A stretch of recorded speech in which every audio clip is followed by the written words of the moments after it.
And we are live. Welcome to the League of 10,000 Lakes Clash for Democracy, Day 4. Welcome to the League. Could call it Joe, Joe, and Joe. Yeah. Joe, wait, what's the third Joe? Joe, he's right here, man.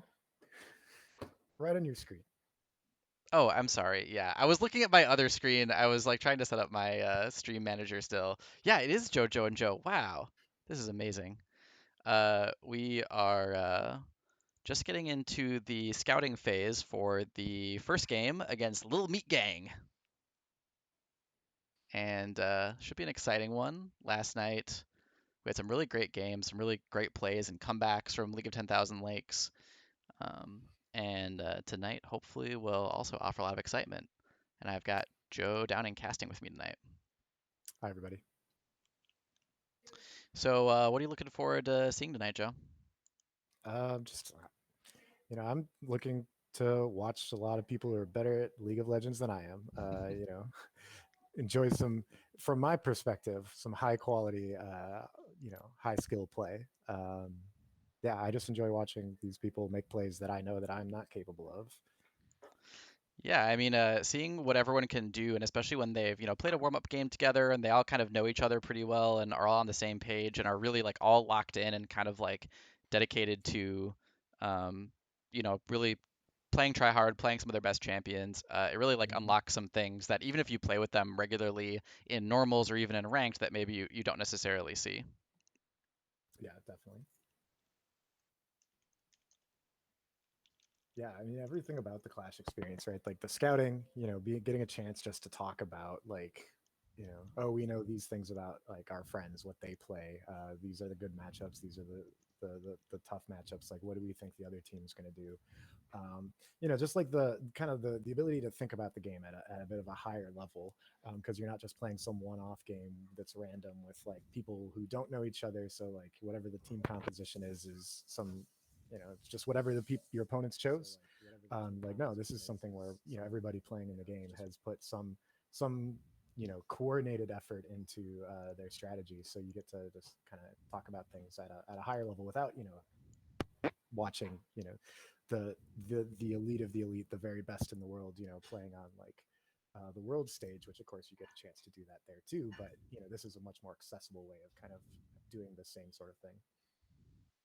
Yeah, I really like that element of being able to talk about cooperative, like organized league, but like you said, at a more accessible level where, these are things that we could potentially do in the games that we play, as opposed to some of the things that they pull off at Worlds, which are just kind of like, so far out of our reach. Yeah, absolutely. So far out of our reach. So do you, I mean, I suppose some of the people watching with us, like they know, a lot of the same people we do, but do we want to talk a little bit about who's competing today? Yeah. Why don't do you want to start us off with that? I'm just trying to fix your volume a little bit so you're a little bit louder on the stream. So maybe if you can start us off with that, and then I'll jump in after you Okay. kind of start us off. All right, sure. So let's see. In the top lane, we've got Scott Tong, Eric Breakfield playing. I guess what does he like to play? He likes to play tanks in the top lane. Yeah, that's right. Eric's probably going to be on Maokai or Shen or Cho'Gath are the picks that I typically associate with him. And then his brother Brett is Hypnotic Toxin playing in the jungle. I remember, the first time I watched him play was last time I commented Clash with you, and I remember him pulling off some pretty aggressive, some pretty fun plays. One thing that stood out to me was he was on Graves, and a game that went pretty rough for, I guess, just like jungling on his side in general, but he still managed to do some really, really daring steals of objectives from the other team. So I'm definitely excited to watch what he can do today in the jungle, especially playing with his brother.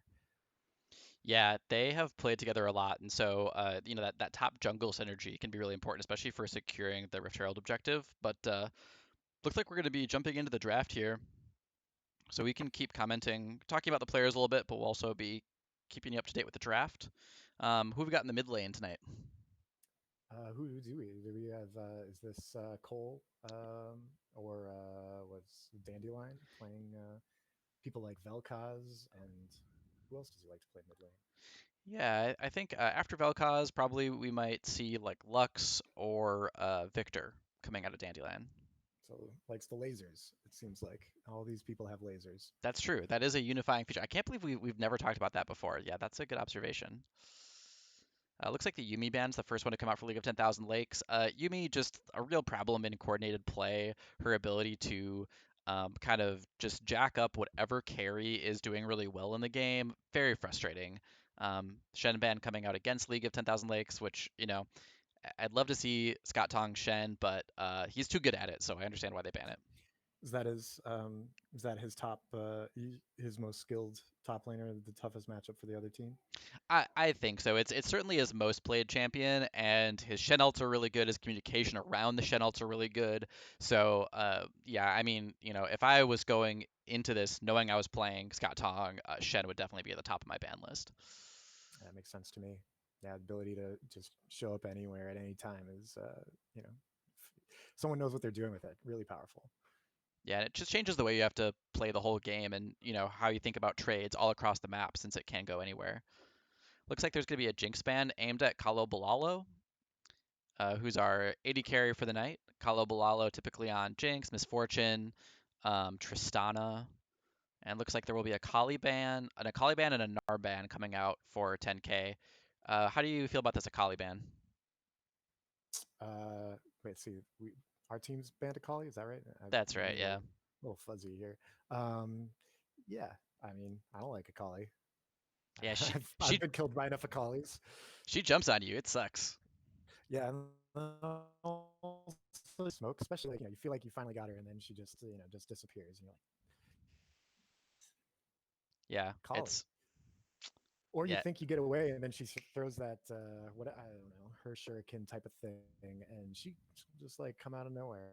It's annoying champion to fight from my. Yeah, there's actually no limit to the distance of the Akali dash when she hits you with the Shuriken. You can move as far away as you want, and she will still get Yeah, to you. yeah. I've seen some fun clips online of people taking advantage of that. I think I saw somebody who managed to.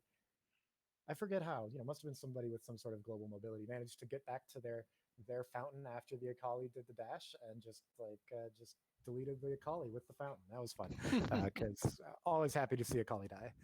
Yeah, that'll teach her to dash across the map. So it looks like some of the first picks have come in. They have locked in the Nami for City Mouse, who's our support player. City Mouse, a big Nami player, easily her most played champion. The Little Meat Gang, is that what they're called? I think it's Little Meat Gang. Yeah, that's how I remember it. Little Meat Gang is locked in. Caitlyn Braum, which is not the most aggressive lane. I mean, Caitlyn, a very big lane bully, but we'll have to see how the Braum plays. You can play an aggressive with the Braum, but he's not nearly as aggressive as a pick like Leona, Nautilus, or Blitzcrank. And then we actually do get the Vel'Koz for Dandelion, his top pick, which is almost always banned away in draft. Luckily, the enemy team, Little Meat Gang, used their last ban on Senna, which is a big Hypnotic Toxin champion, but which, of course, he's not going to be playing in the jungle today. Hmm. But is this could be this could this be another case where they see multiple people playing Senna and just think like, hey, maybe we'll because I know that City Mouse in the past has also played some Senna. Maybe it's been a while, but maybe they think they're taking away options from a few people here by putting in that ban. Yeah, I don't think that's a bad way to go, and I think that you're right that they probably saw Senna on City Mouse's list. And especially the first game of Clash, since you can't see in their history what they played for Clash before, you don't know what position everyone is. So it's harder to use that information because if they've played a flex right before or a normal or whatever, Hmm. in totally different positions, then that match history information is totally useless. Looks like the Echo is going to be coming out for Little Meat Gang, and that's definitely a very hard carry champion. I think that Dandelion's pretty practiced on the Vel'Koz into Echo matchup, but we'll see how it goes. It's just a high skill cap match right there, and then it looks like Kalo Balalo is going to get his Misfortune, which is a champion that he's very comfortable on, has a lot of experience on. So I think this draft is going really well for 10k right now. Hard to say That's how great. it's going for Little Meat Gang. Yeah, they still don't have their no set. Who plays set? They just is that a Scott Tong? Yeah, Um, I think Scott Tong has maybe played a little bit of set. I don't know who that is aimed at. I mean, maybe Hypnotic Toxins played that a little bit in the top lane, but yeah, it looks like so they threw out a Lilia ban because they probably haven't picked their jungler yet. Echo could be in the jungle, and then it looks like there's a Kiana ban. So they kind of like hedge their bets here, right? Like if Echo's in the jungle, then the Kiana ban hits mid. If Echo's mid, then the Lilia ban hits the jungle. mhm. I know something you've always told me about is that like Kiana's just a really hard champ to execute on. At like except at high elo. Um, is using a ban on somebody like that something that you would do at this level?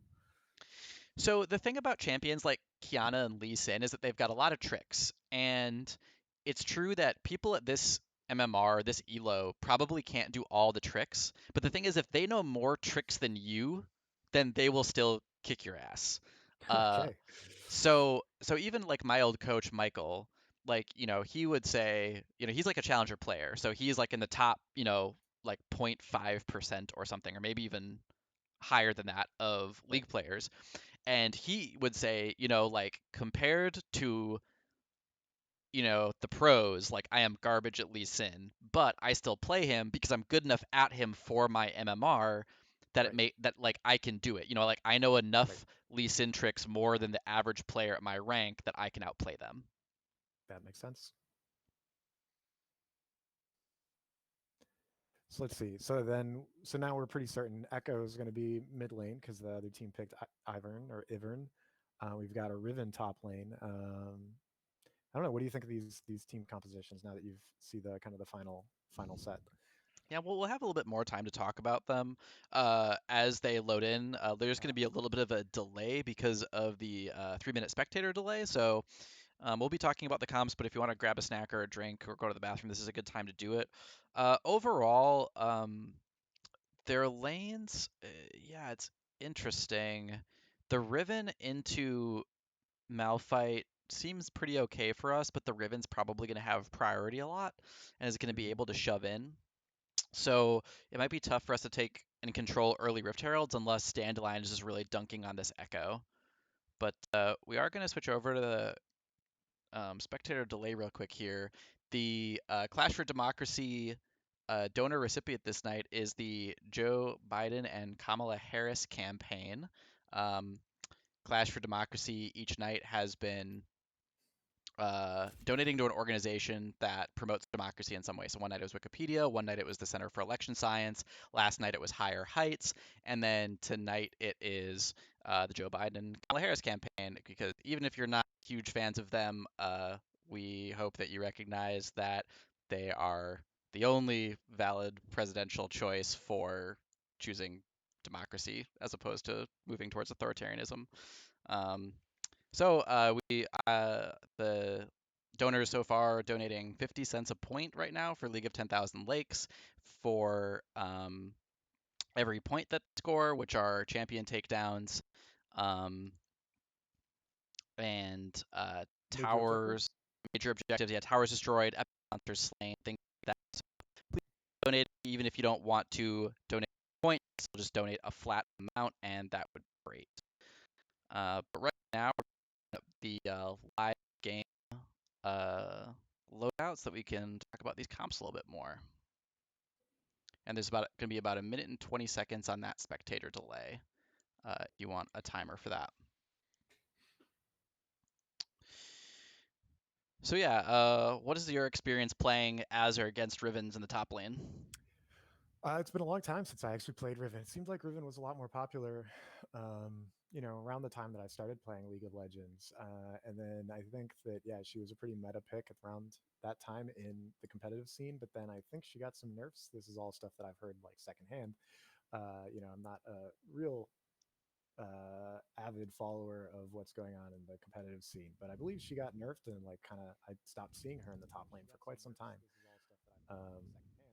Mostly only fought her as Aatrox ever, and you know, reason went pretty well most of the time. I remember like a specific way, kind of pattern for trading, kind of all inning with Riven, where if we just like as long as we were reasonably even, and then we both got to 6 and popped our ults, like Aatrox would win unless the Riven played it pretty smart and knew when to back out and come back in. Because the big thing there was, I think her ult lasted longer than the Aatrox ult. Mm-hmm.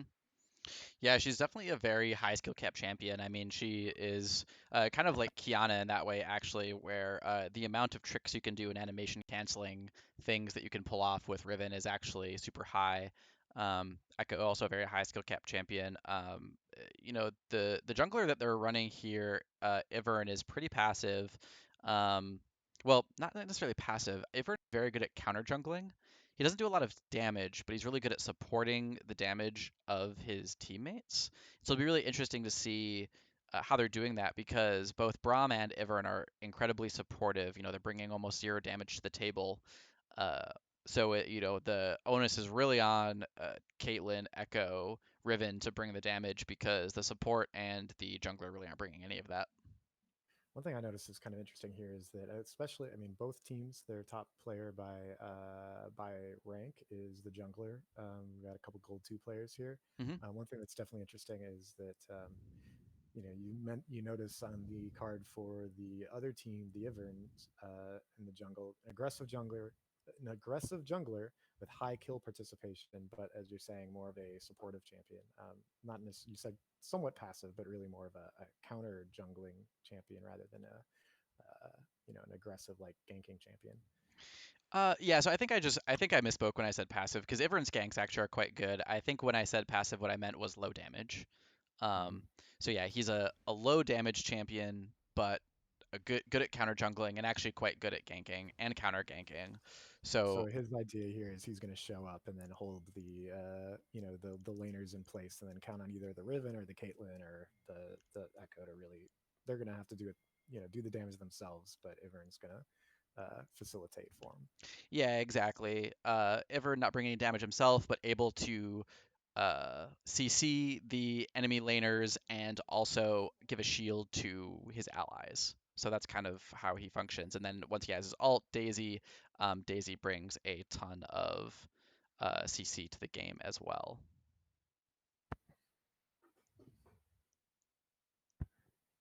So there's some other interesting stuff about Ivern, right? Like um, my understanding is he's in some ways the most unique jungler, and that he's not showing up and he's not killing the jungle monsters. Is that correct? Yeah, other than the epic monsters, Ivern does not kill any jungle monsters. Ivern's flavor is that he makes friends with the jungle monsters and sets them free instead. So he's pretty likable, very charming character. His voiceover lines are really good.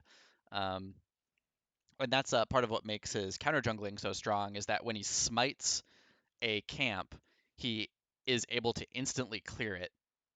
Uh, and so that allows him to steal away camps really effectively. And he's able to clear away the entire camp regardless of the number of creeps in the camp. Since Ivern doesn't need a leash, it also lets these aggressive laners get to lane quickly and not have to give up any CS or wave priority. But nice trading from Dandelion onto Echo here, really using that range advantage early before Echo is able to power up. Looks like Ivern will be invading and stealing the Jarvan's blue, so we'll have to see how that affects the game.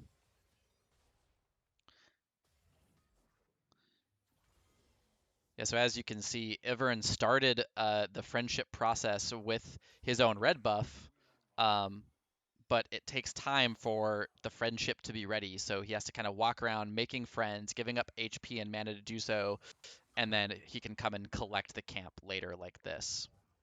I was always curious how that happened. I've heard about it, but I never, was able to. I know you. I've seen you and maybe some other people play Ivern on my team, but I was always so focused on my own matchup. I never actually saw how this worked. Yeah, it's a very interesting character. I really like the design. Oh, nice bubble by City Mouse, but looks like there's not going to be follow up by Kalo Balalo yet. Looks like Malphite's actually, getting the Riven in the top lane so far. It's still early, certainly, but he's almost at full health and forced the Riven back under her turret. Yeah, this is crashing a huge wave right here, and Malphite actually pretty able to poke you while you're under tower if you're just a melee. Yeah, and the Ivern is nowhere to be seen up here to help out. J4 is much closer. He might be heading down to the bot lane to help out there, but so far top lane looks advantageous for the blue side. Absolutely. Yeah, that Riven taking a ton of damage, but she is able to stay within 1 CS of the Malphite, so that's going pretty well. Looks like Dandelion, oh, hits him just with the edge of the hitbox there for the knockup. Yeah, hopefully here, maybe the mid lane and the top lane will be able to take care of themselves well enough while the Ivern is, you know, or the Ivern will have to be spread thin to help out in all the lanes here. And Echo's backing, is that, what do you think Oh, of that? first blood over to Little Meat Gang onto Nami, unfortunately. Looks like they catch her out and are able to burst her down close to her tower. Looks like she almost got away, but not quite. Looks like the Echo maybe canceling that back, deciding to stay, not wanting to give up a CS lead to Dandelion.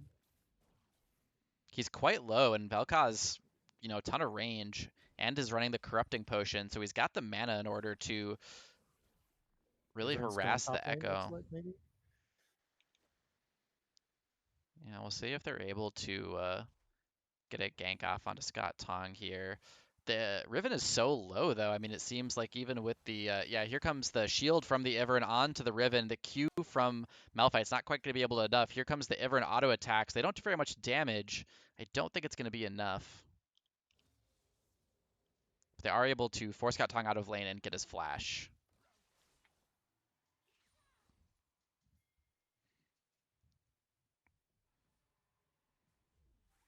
So And what, go ahead.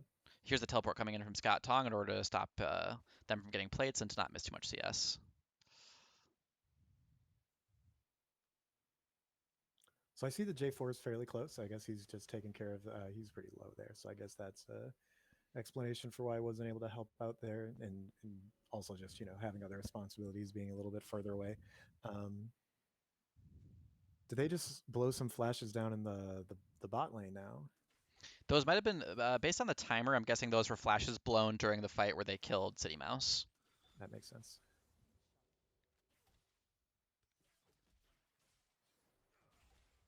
Yeah, and Caitlyn now building up a CS lead. She did get the full BF sword, and Kaloblalo has not backed yet, so he's just sitting on Doran's pot cookie. Nice bubble, but it's going to be so hard for them to trade effectively until Kaloblalo backs. Looks like the Echo is thinking about roaming, but has returned to the mid lane. And he does have level 6 advantage over Dandelion. J4 is in the neighborhood.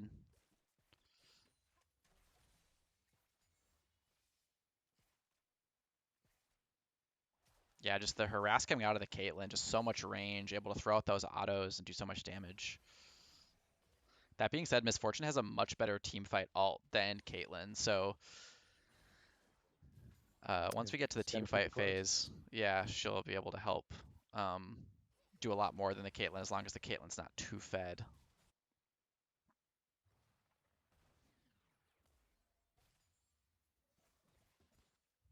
So what would you say are the win conditions of these two teams? Like, what are they trying to make happen? On a strategic level across the whole map here. Yeah, so Little Meat Gang doesn't really have much of a dedicated front line other than Daisy and kind of Braum. Like Braum looks like he's a big tanky champion, but honestly, he is not really that tanky. He's more like an off tank. Um, and then Daisy, the Ivern alt, is pretty tanky and offers a lot of CC. Looks So like everyone might be heading top again. yep, and looks like there's a gank coming in from J4, EQ combo. Echo forced to flash away. Here comes out the Dandelion ult, but it's not going to be quite enough. Meanwhile, Scott Tong ults away in order to get away from the Ivern gank. So some ults traded, nothing happens. City Mouse taking a lot of damage. Here comes the Echo back in for Dandelion. Riven's on top of the Malphite. Does Riven have ult up? No. Okay, the ult is down, so they should be okay. A little bit more poke onto Echo. So I think for limited periods of time, like when Daisy is available, Little Meat Gang will be able to fight front to back pretty effectively. But when Daisy is down, they might not really be able to do that, and they might be looking more for picks. Whereas I think the front to back team fight coming out of League of 10,000 Lakes is quite good with the Nami alt, the Vel'Koz alt, MF alt, J4 alt. Uh, like every single character on that team has a team fight alt. I think their front to back is really scary. So what does the red team here have available to help them get those picks when they're looking for picks? I know that we've got Echo and Riven are fairly mobile, is my understanding, and then Caitlyn has that massive range advantage. What like when the Daisy is down, what's red looking to do in a fight? Yeah, I think, get Echo somewhere in a bush, like get vision control and just burst someone down and run them down with the Echo and the Riven, as you said. And even like a good Caitlyn trap put in the right bush can definitely facilitate something like that. So I think it has a lot to do with vision control and getting those mobile bursty characters in the right spot. So it looks like Vel'Koz is able to have a pretty solid CS lead. Otherwise, yeah, the Caitlyn's got a good lead on Miss Fortune. Malphite's up on the Riven a little bit, and then the jungle's going the other way with Ivern again with about a 10 CS lead again. And yeah, one kill to red team versus 0 for the blue team. Yeah, just what are your thoughts on the current state of the game? I think I'm really glad that Vel'Koz backed. Vel'Koz really needed to back. He didn't have a lot going on. Looks like Toxin soloing the dragon, but Echo's coming to check. Here comes Nami with the heal in order to help. Echo's hiding in the brush. Is he going to want to go in? He does have the ult available. Jarvan slays the dragon. Nice bubble from Nami. Ult to disengage. He's on the Nami, but I don't think it's going to be enough damage. Here comes the Jarvan ult. Echo ults away, but here comes Vel'Koz back with the Lost Chapter, and that's a kill over to Dandelion. That was a risky play, but Julia shows up, or City Mouse shows up just in time with the heal and the bubble. Nice Jarvan ult to force the Echo ult, and then Dandelion comes back from base right at the right time to pick up the kill. So, before this match, we were talking about how there are split-second decisions you make in League that don't feel like split-second decisions because they're kind of on a delay. But Dandelion's decision to go back, right when he did and no later meant that he was right in position to pick up that kill. And even though he didn't necessarily know that was going to happen, he needed to realize that this was a good time for him to back and to put himself in a position to make some kind of play, even if it wasn't that exact play. I think it also demonstrates a couple of the other things we were talking about in the pregame with Hypnotic Toxin being an aggressive jungler, willing to take those high risk, high reward plays, and getting them to pay off, and then also City Mouse on her preferred support role. Really showing up at the right time to keep them alive and secure that objective. Yeah, absolutely. The amount that you can get away with on a champion that you know really well is just so dramatically more than a champion you're not comfortable with. Here comes the Misfortune ult, but it's going to be blocked by the Braum shield. Unfortunately, that's going to undo a lot of the damage. Looks like a 10k was looking at Herald, but is backed off of it now.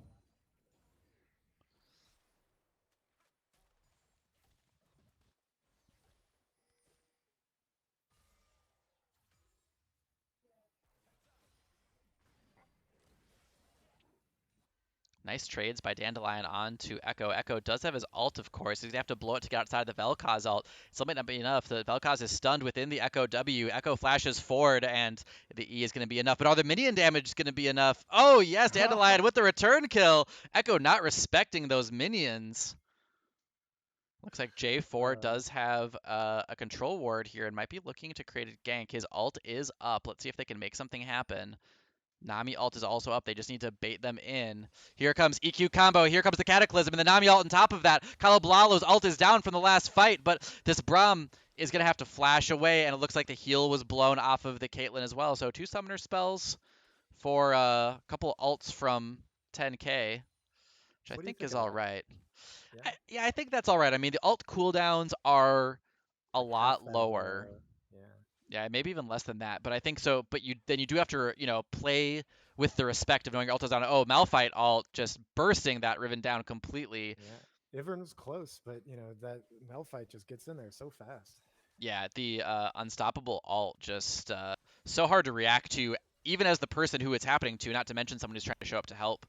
Looks like a Dandelion having to kite away, but here comes the Ivern with the root, and yeah, I think this is going to be a dead octopus.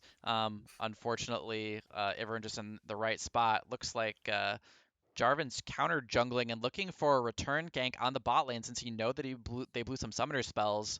But Kalabalalo and City Mouse pretty low, so it looks like that will not be the call. They are going to back.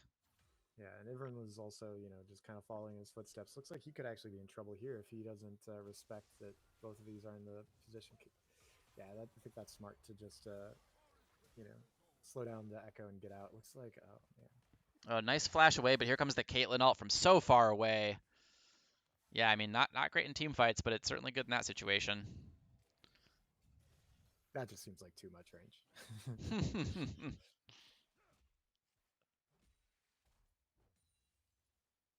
Yeah, this is like, I don't know. It looked like for a moment there that the blue team was kind of, turning the tables on the red team, but definitely the red team able to strike back and maintain the advantage that they built early. Yeah, but this Riven really not able to do much against Malphite at this point. I mean, if 10K is able to play through the top lane, they might be able to do a lot of work there. Looks like the Echo did start to rotate, stepped on a control ward. Dandelion taking a little bit of a dangerous route through the jungle. The Ivern's right there, but he doesn't know it. They're able to collapse on the Echo. Here comes the Ivern, but it's 2v3, and I think this fight's going to favor 10K. Here comes the Echo ult to get out of the Vel'Koz ult, and that's going to be shut down onto the Echo. Daisy comes out a little bit too late to help him. They might convert that into a Rift Herald. As you were saying earlier, the Ivern's a good support champion, but not really able to do the damage himself. So catching, kind of splitting, putting Vel'Koz between the Ivern and the Echo with two other champions in the neighborhood, like you were saying, a little bit of a dangerous route for the Vel'Koz. But do you feel like some other jungler with a little bit more damage would have been able to actually put that pressure on Vel'Koz there? So I think what's dangerous about that play is if Echo realizes what's happening and is able to just collapse backward and they're able to 2v1 the Vel'Koz before the other champions show up, I think is the danger. It looks like there's going to be some more fighting here. Riven in. I don't know what she's doing. She's losing to Scott Tong 1v1s. I don't know if she hopes to accomplish 1v2. Looks like the red team is going to be able to secure their first dragon of the game despite the Nami ult and Dandelion in a little bit too deep, it seems like. So he's going back in for more kills, trying to pick up the Braum. Here comes the bot lane, but he doesn't quite pick up the killer. Here comes the Misfortune ult, but Caitlyn flashes out of it. The City Mouse is going to go, actually, Kalabalal is going to go down first, and then City Mouse, that's a triple kill for Little Meat Gang. They're now up 3,000 gold, 7 kills to 4. That was unfortunate. Yeah, yeah, definitely. The blue team just got some success in the top lane again, and then contesting another objective down in the bot lane. That showing up just after the red team was able to secure the dragon. Yeah. Yeah, and I think that they were mostly on the same page about wanting to at least show up to lightly contest that. Maybe not all in, but Mm-hmm. unfortunately the timing was just a little bit off. Either Dandelion there a little bit too early or bot lane there a little bit too late, depending on how you look at it. In order to really fight effectively together, Dandelion was really already dead before even the Nami ult came out, I think. Yeah, is that a danger for champions like Vel'Koz? I mean, he's Dandelion's got a good CS lead. He's got a couple kills. He's been playing pretty well, but just not a lot of mobility. So the timing of starting those fights so important. Yeah, absolutely. And especially the range and respecting the engage range of the other team because he does just ultimately have a small health pool. Um, but they're able to pick up a kill in the mid lane against this Echo thanks to another Hypnotic Toxin gank. Looks like everyone's trading with a gank up top. Scott Tong rooted up. Scott Tong does have ult unstoppable and he dashes away. Now the Rift Herald is in the mid lane. Looks like it's going to get a second charge off. Do a ton of damage to the second tier tower. So that's the first tower going over to 10k and a shortening up the gold advantage. They're now down just a little under 2,000 gold. And that first tower, especially the mid tower, is going to help a lot Looks like to. Ivern's in the top lane again. Really, really spending a lot of time up there to help out the Riven. Um, Malphite hasn't died yet. Looks like he's It looks like Oh Ribbon man, finally able to land that kill, but Hypnotic Toxin immediately picks up the counter kill. I'm not a huge fan of this Ivern's juggling strategy, honestly. Like spending so much time in a lane that's just obviously losing, I just don't think is usually a good use of your time. I think if I were Ivern, I would want to be in the bot lane with this 4-0 and 1 Caitlyn just because you want to play around your strength. And right now the Caitlyn is really strong. There's not really a reason to play around a really weak character. And look, because of that, investing so much time, I mean, everyone's just getting owned by Hypnotic Toxin. hmm yeah, you've lost the mid lane tower. The bot lane, despite the advantage the Caitlyn's got, is actually, at least in terms of like tower health, actually swinging the blue team's way. And yeah, what do you have to show for it in the top lane? It's like basically nothing. Yeah, absolutely. Yeah, I mean, if they had applied that same Ivern pressure to the bot lane, honestly, I would hope that 10K would outplay it.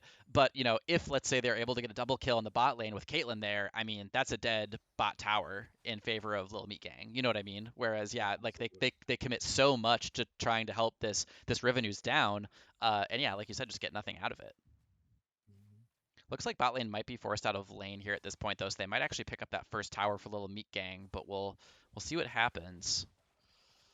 Mhm. Kalo Bilalo just gamely defending that tower as best he can, but he's taking so many harassing auto attacks from the Caitlyn. But Nami is there to help with the sustain, and looks like Nami has finished the Athene's or the Chalice of Harmony rather for a lot of mana regeneration. So the sustain coming out of Nami is not going to let up anytime soon with that mana regeneration. So it looks like we've got J4 in mid lane currently as Vel'Koz is tracking to the bot lane. Oh, nice double bubble. Unfortunately, the auto attack's still going to find her, and here comes uh, the wave. Are they going to try to dive Kalabalalo? Dandelion's almost there. Oh no, can Oh, nice flash by Dandelion to tank the Caitlyn ult. Very brave. But now that Dandelion's here, they're gonna have to show a lot of respect to him. Although the first Q does land. Yeah, so Vel'Koz has got a lot of range. Caitlyn as well. Like who actually has the advantage with poke in this case? I would say Vel'Koz generally, but once Caitlyn gets within range, her ability to put out consistent damage is a lot higher because her auto attacks are so much stronger. So if Vel'Koz gets slowed and he can't get out of her range and she's able to dodge his skill shots, then I favor Caitlyn. But it's all about those little factors of who's slowed, whether or not they're able to dodge, things like that. Looks like Right. Little Meat Gang is going to show up here. It looks like it's going to be 4 members of each team in the bot lane. Force a flash out of Braum, but here comes Ivern and Echo. A lot of damage onto Kalabalalo. He's going to be the first to go down. City Mouse also taking a lot of damage. Dandelion and Hypnotic Toxin getting away, but here comes the Riven. Looks like she has teleported in. Dandelion stunned up and taken down by the 5-person play by Little Meat Gang, which they are going to convert into the Cloud Dragon. It's going to be their second dragon. And it looks like they might also be able to get this tower here, where we've got Scott Tong getting the top tower in response. Yeah, it looks like it's going to be a trade of towers, but a lot of kills over to Little Meat Gang, and of Mm-hmm. course the dragon as well. So 10K now down about 2,500 gold. Little Meat Gang has extended their lead a little bit, but we'll just see how this turns out. I mean, I think that the scaling coming out of Malphite and Vel'Koz is probably going to outmatch the scaling coming out of Little Meat Gang, but we'll see. They gotta survive long enough for that to matter. Yeah, that's right. But with all of the outer turrets down, it does make it harder for Little Meat Gang to push in. Oh, Nami caught by the root. Here comes the Riven in as well. She's done, but she's going to get away with a nice bubble disengage. Meanwhile, Dandelion is laying down the poke. Looks like, is that going to amount to Surprising much? They are going to disengage.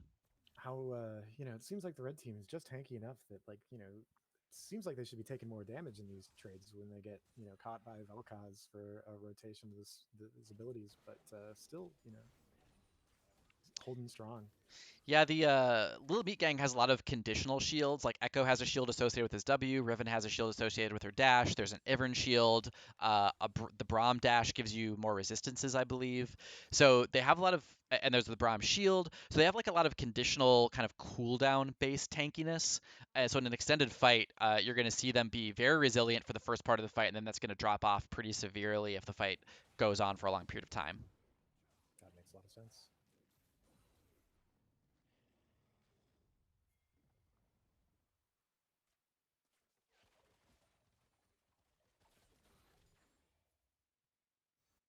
looks like 10K has actually shortened up that gold lead. It's now just a little bit under 2,000 or exactly 2,000. So that it's about a 500 gold gap that they have closed in just the last minute or two here.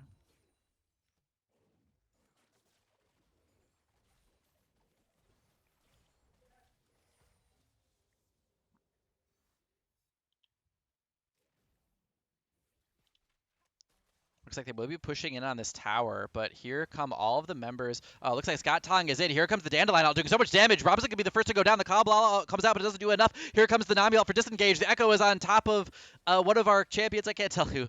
And then Malphite's going to be the first to go down. Looks like it's Malphite, the only casualty so far. Meanwhile, two are down for Little Meat Gang. Here comes Jarvan, who is pushing in the top lane. Might be able to pick up some more kills, but looks like Red is running for the hills. That next tower there is also fairly low. They might, whether they actually get any more kills here, it looks like they do. They're Yeah. gonna get this tower for sure. Yeah, Um, Hypnotic Toxin just says, "Hey, you're not allowed to stand there," and EQ ults the Caitlyn and takes her out. so now what? We've got is it 4-1 left alive? So now they've blue team's got to make some hay here. What? Brahma's back. What's the gold lead now? I can't actually see it. The stream's too fuzzy for me. Now 10K actually up 1,000 gold, a little over 1,000 gold. So really nice play by them.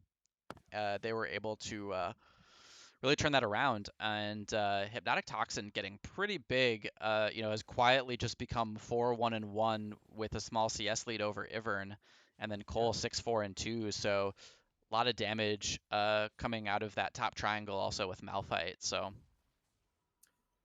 yeah, it's really good to see to counter that big CS lead from the Caitlyn in the bot lane. Yeah, like the Ivern, had a decent CS lead early on, and that has disappeared. Not to mention the big disparity in kills. yeah, and the Caitlyn, 7-1-2, but she has to be able to safely attack during the fight. And Braum has good peel, but with Malphite and J4, I mean, they're just so hard to peel off an 80 carry. So Little Meat Gang really have their work cut out for them, trying to keep their 80 carry safe to do enough damage. Here comes another engagement to Scott Tong. Echo's going to go in with the help of Ivern and Riven, but it's not gonna be quite enough. Now Hypnotic Toxin is looking for the Cataclysm. Here comes the Cataclysm. Now comes the Namialt. Flash in by the Vel'Koz. Looks like there's gonna be a knock up onto the Braum. No one's dead yet. That conditional taking is still in there. Here comes the Braum with the ult. Still no one dead in either team. This fight just keeps going on. Echo in from the side. Looks like the first fall is gonna be Braum. The front line just from 10K able to take down the backline. Meanwhile, Echo from Little Meat Gang just not able to do the work. Now they're on top of the Caitlyn. She's not able to safely do the fight. The Echo is back in, trying to use his ult to burst them down, but he's going to take too much damage. He's able to dash away, but he's running for the hills now. The Vel'Koz Q blocked by the Wolves, but here comes Hypnotic Toxin. EQ over the wall. Really nice I'm play amazed by that this 10K. that yeah, absolutely. I'm amazed. Like it seemed like that fight was going nowhere for so long, but like you were saying, the conditional survivability, right? Like they had all these abilities that. Even taking the Vel'Koz ult after getting a couple rotation of other champions seemed like it had barely affected them all, but then it just ran out and they just started dropping. Yeah. And, Kaloblalo not quite reflected in the scoreline yet, but when the fights go that long, I mean, Miss Fortune is going to be putting out a crazy amount of damage in those extended team fights when she is able to safely, continuously attack. So it'll be Yeah, interesting to that see what fight the damage also graph is like by the end of the game. took place in like just one spot, which that is also Miss Fortune's. That's what she's looking for. Yeah, absolutely. Really wants to fight front to back, be able to get the full duration on her ult, just let it all out. Doesn't really want to skirmish as much, just wants that tanky front line to hide behind and let the ult go. Looks like there might be something happening around the Dragon Pit. Here comes the Echo and the Ivern looking for Dandelion. There's no teammates around. We're going to see what he's going to do. His flash is down. Looks like they're going to be able to put down the damage. He's self-peeling with his knockup, but it's not going to be quite enough. Ivern gets the shutdown onto Dandelion. It is Baron is up right now, but the Dragon is not. So we're going to have to see whether or not Little Meat Gang decides to go Baron.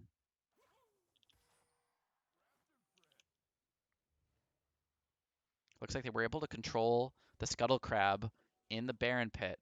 So if Little Meat Gang Is Miss tries to start Fortune a in the mid lane by herself? Is that how much danger is she in right here? Looks like Scott Tong showed up to help her, but that tower is at half life, so they'll have to be careful here because the dive potential with Daisy being able to start tanking the tower is pretty high, and with as much CC as she brings. But here comes Hypnotic Toxin. Might be able to find a Cataclysm, but I don't think they really want to engage too hard without Dandelion there. He's just so much of their damage.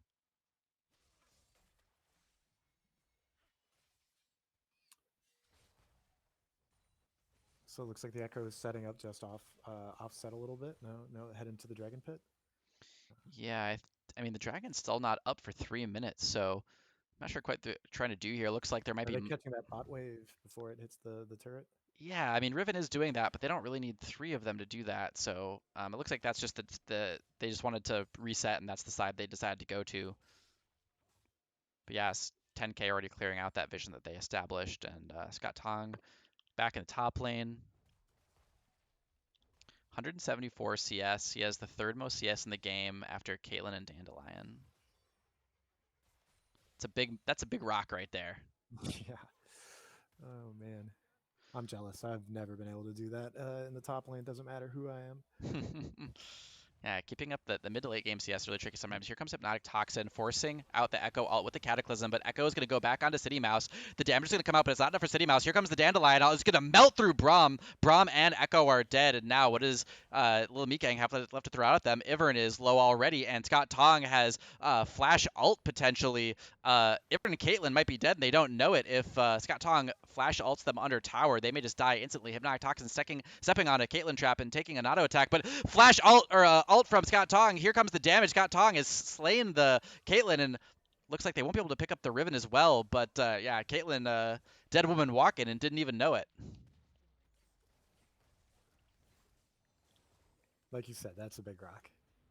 Yeah, and now with the Iceborne Gauntlet, I mean, you think about Iceborne Gauntlet and you think armor, but remember the Iceborne Gauntlet builds out of Sheen, which does give you a little bit of nice burst damage, and also has the slow Icy Zone attached to it once you finish the Iceborne Gauntlet, so it makes it hard to run away once you're attacked by it. Looks like the calls for 10K to do Baron.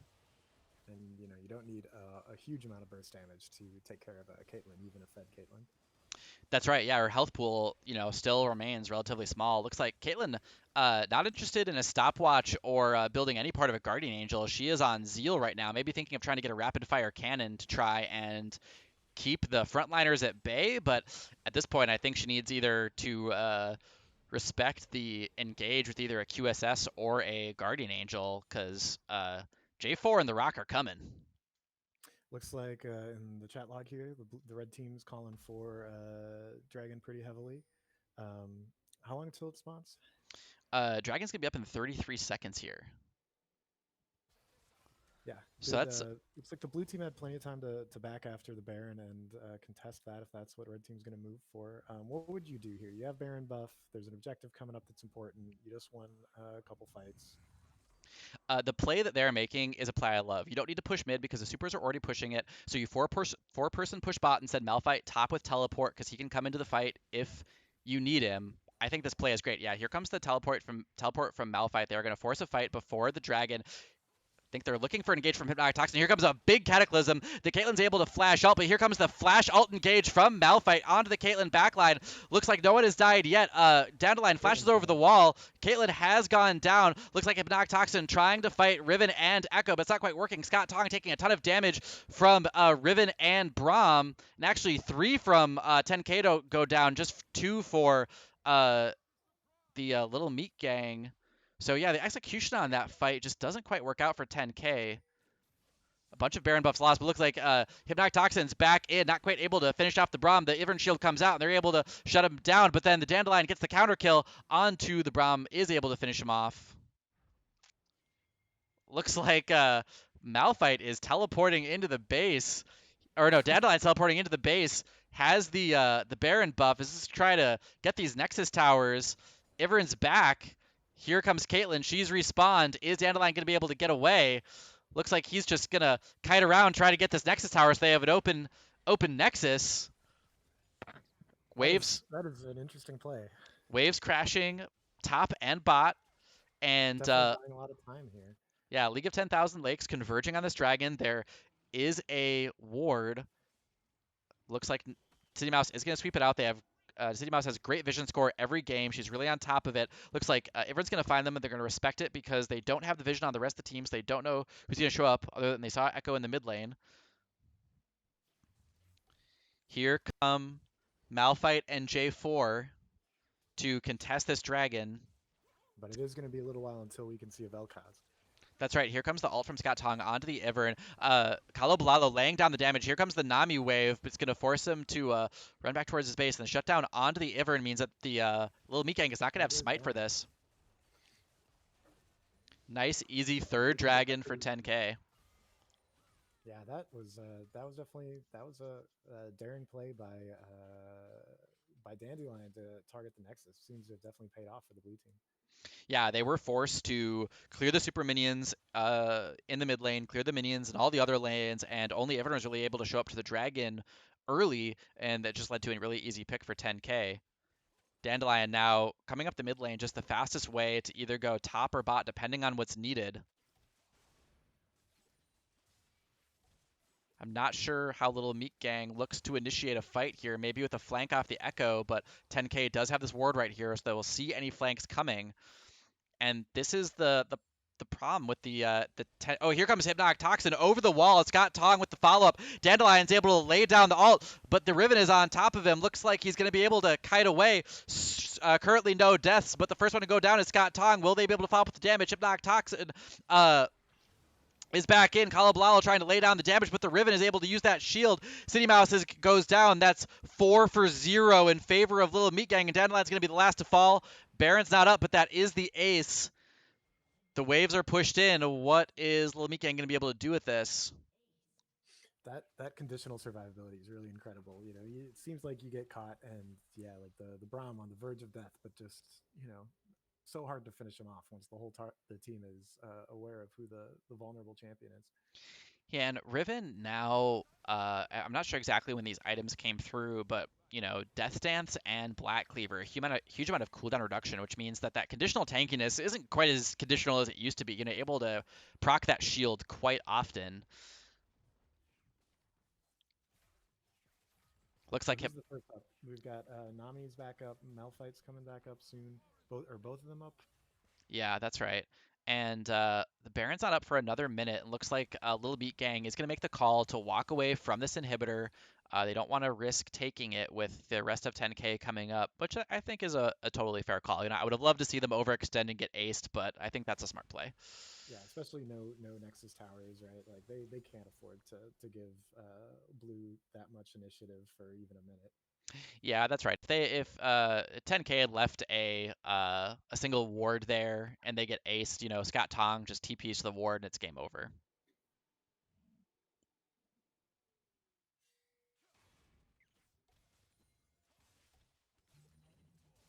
Looks like they are pushing in, trying to reclaim this mid inhibitor that has respawned. Will this team fight go different than last time? Flag and drag onto the Caitlyn, but the ult isn't committed. The Echo is on the backline. He's targeting Hypnotic Toxin now. Looks like Scott Tong is taking poke. Here comes the Scott Tong back towards the carries. Here comes the Vel'Koz ult, trying to burn down the Riven. Looks like she's not going to go down quite yet. Still getting all those shields. Scott Tong is the first to go down. Meanwhile, Kaloblalo is getting killed in the bot lane by the Echo. That's 3 down again for 10k. Man, these late team fights are just not quite going our way. Looks like maybe this is why they spent so much energy in the top lane, keeping what is the Riven in the game. The Riven is just like you said, just so hard to finish off with that cooldown reduction in the shield. Yeah, now 10k fighting at about exactly 3,000 gold deficit, despite being up about 2,000 gold earlier in the game. I haven't quite tracked the gold graph. I'm sure it'll come up at the end, but this is going to be Baron going over to Little Meat Gang.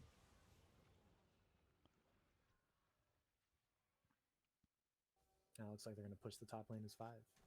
Yeah, but like you said, with no Nexus turrets, I mean, this game is always just one bad fight away from Little Meat Gang before, or one bad fight away from 10k winning this. Mm-hmm. So with these engages that the blue team has been doing, right? Like they get so close to catching somebody and finishing them off, but they're just not able to do it before the help comes. Other than the Caitlyn's the obvious easy target if she were ever alone. But what would you be looking for on the blue team to like change your engage in these fights to make sure that they go differently? I think we are looking for the Malphite to potentially ult a little bit more defensively to bring that CC onto the divers like Echo and Riven to try to give the sustained damage more time to finish her off. In order, yeah, give more time to cut through those shields. Um, Looks like they are setting up for Dragon. This is going to be the third one for Little Meat Gang, so this isn't an essential dragon for 10k to contest. And if they get Ace here while they still have Baron, while Meat Gang still has Baron, it might be tough. But looks like Little Meat Gang is moving away a little bit. They've started up the dragon.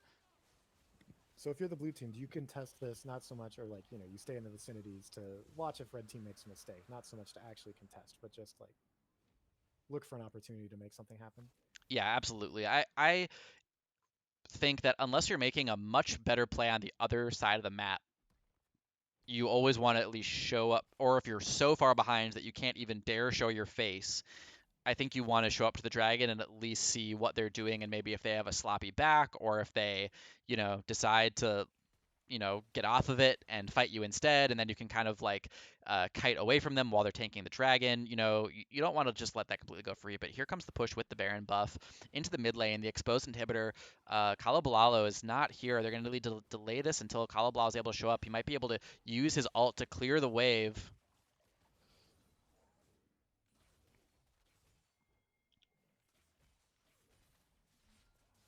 Looks like they are able to clear the wave without it getting that mid turret.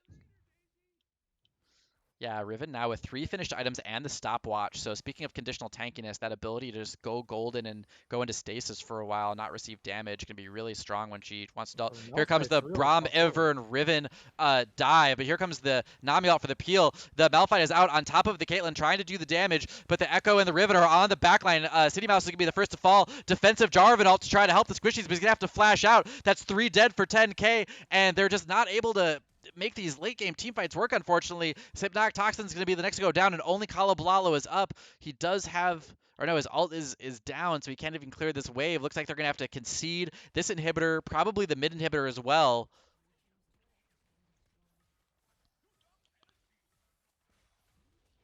So this is this a case here where again, like the Malphite decided to, once the fight was definitely happening, to target the Caitlyn.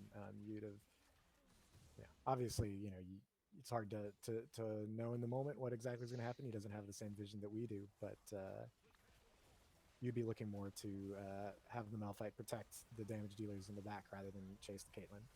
I think that's the play I would call, but since I'm not in the game, that they may not be the play they called. They may have still said, yeah, like Eric, we think the best thing for you to do is go in on the Caitlyn. And so, yeah, I would say that if I was in that game, that would have been what I was asking for, but they may have had a totally different conception of how they wanted to go about those fights. So it's so hard to say. Mm-hmm. So unfortunately, a loss for 10k, but a really hard fought game, and they earned a ton of points for Democracy tonight, which is great. We can look at the end of game gold graph now. So yeah, it looks like 10k was up by a little over 2,500 gold at their peak, and they were up gold for about 10 minutes in the middle there. But yeah, those late game team fights just didn't quite work. Yeah, it's pretty dramatic gold graph there. It's hard to believe that you could be behind by a little bit of gold for so long, turn it around, and then just fall off the cliff like that at the end there. But I guess that's what happens when you lose three full team fights in a row. Yeah, it just felt like they probably, were having those discussions, which we weren't privy to, of how they wanted to go about approaching these team fights. And, I'm sure they, talked about a couple of different things about, how to utilize offensive ults, defensive ults, positioning, whether or not they wanted to split push or stay together. And, despite a lot of great strategic minds, trying a couple different things out, just weren't able to make it happen. Um, I think that there was a lot of decision um, there's a lot of decision burden put on League of 10,000 Lakes in those fights, whereas on Little Meat Gang, it's like Riven and Echo are going in, and obviously they have to choose when to go in, but that's their thing. They're jumping into the fight, and everyone is sending Daisy into the fight, and so it really put the onus on League of 10,000 Lakes to decide how they're going to react to that. That makes a lot of sense to me. So I'm sure that in the competitive scene, at the highest level, they've got coaches, they've got people who are watching this. They're not actually in the fight. They're watching from a more holistic perspective. People with a lot of experience, you know, what, being able to watch from an outside perspective gives you, different insights than someone who is, trying to analyze what's happening while also playing their role. Um, like, what what's your perspective on having somebody in the chat with the team just to you know do this analysis, not have to think about how to execute their champion while also trying to understand what's the right way to fight this matchup. Just having a coach watching the game with you. Mm-hmm. So in the LCS, you that's not allowed. So in professional league, only the players are allowed in the voice chat um, during the game, is my understanding. And honestly, even if it was allowed, I'm not sure they would do it because, kind of like we were saying, League is very much a game of split second decisions, even split second decisions that have a delay. And I think you have a little bit less time to kind of, armchair philosophize about your approach to team fights than you think, and adding in another voice into that process, like another person you have to like think about what they're saying and respond to, often would probably be create like more problems than it solves. That's interesting. And I think it Have also you? has to do with the fact, or sorry, go ahead. No, no, no. You continue. And I think it also has to do with the fact that, if you're an outside observer, I mean, that gives you a certain objectivity, but it also means that the way you approach the game is so different. So, for instance, like the way that I approach the game as a tank might be just like a little bit different enough that the way Scott Tong approaches the game as a tank, that even if Mhm. theoretically my strategy would work if I was in the game, I'm not in the game. Scott Tong's in the game, and Scott Tong is a great player, a better player than me, and he's not going to just be able to turn his play style on a dime. And so if the strategy that I come up with just like doesn't feel intuitive, or that the plays that I would make don't feel natural to him, it's not going to come together. That makes sense. That's interesting. I'm curious to find out whether they are allowed to, if what you say about not having a coach and voice com with them in the professional series is true, because that's a surprise to me. That's very interesting. I mean, that would also definitely be uh pretty different from other competitive sports, right? Because yeah, like Michael Jordan knows more, is gonna execute basketball better than Phil Jackson, but he still had Phil Jackson telling him what to do half On most the of the time. sideline yelling at him, you know. Right. Yeah, absolutely. Yeah, and I mean, even when we play Ultimate, a lot of the league players are also Ultimate players. Um, it's like, yeah, we've got the sideline where sometimes you've got multiple people kind of helping direct traffic or help cover defense. Sometimes you've got one person who's specifically helping like the wing defenders in a zone, and then someone who's calling the general defense, and so you can actually have a lot of output from outside the field.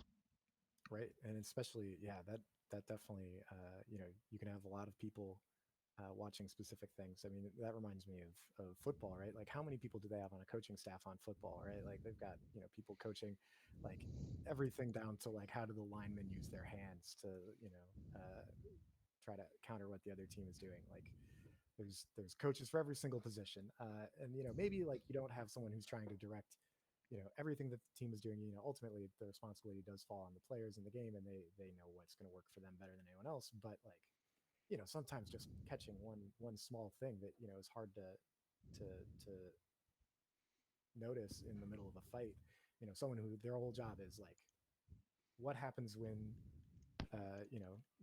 we do a certain ult, or like where's the positioning of their mid laner in every fight or something like that.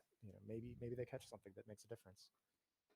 Yeah, absolutely. I mean, if you could just have your, team intern sitting there keeping track exactly of all the cooldowns instead of the players having to do it, like that would make a big difference. So, yeah, Mm-hmm. I think there are certain things like strategizing that might be hard for the coach to help a bunch with, although it could depend. But yeah, even just like bookkeeping stuff like that.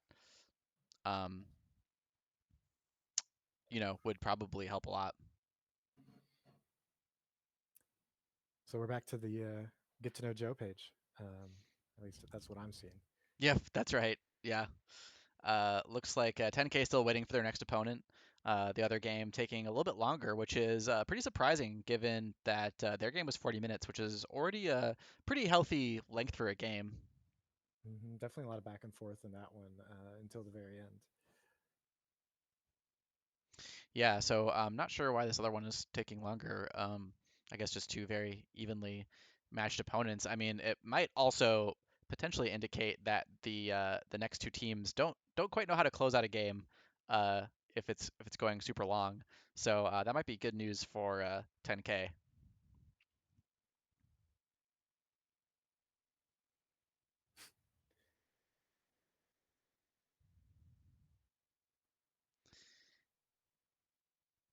Yeah, I tried to quickly Google just for in the interest of information in the stream, why aren't League of Legends close coaches allowed in voice chat? Is it, you know, uh, against the rules? Is it just like not considered helpful? I mean, I'm pretty sure it's against the rules, but I'm not sure why. But I'm not getting uh any super informative answers. Yeah, it makes now that we've talked about it a little bit more. I think that it makes sense to me just in the sense that like you're saying, you could have the team intern tracking all the cooldowns.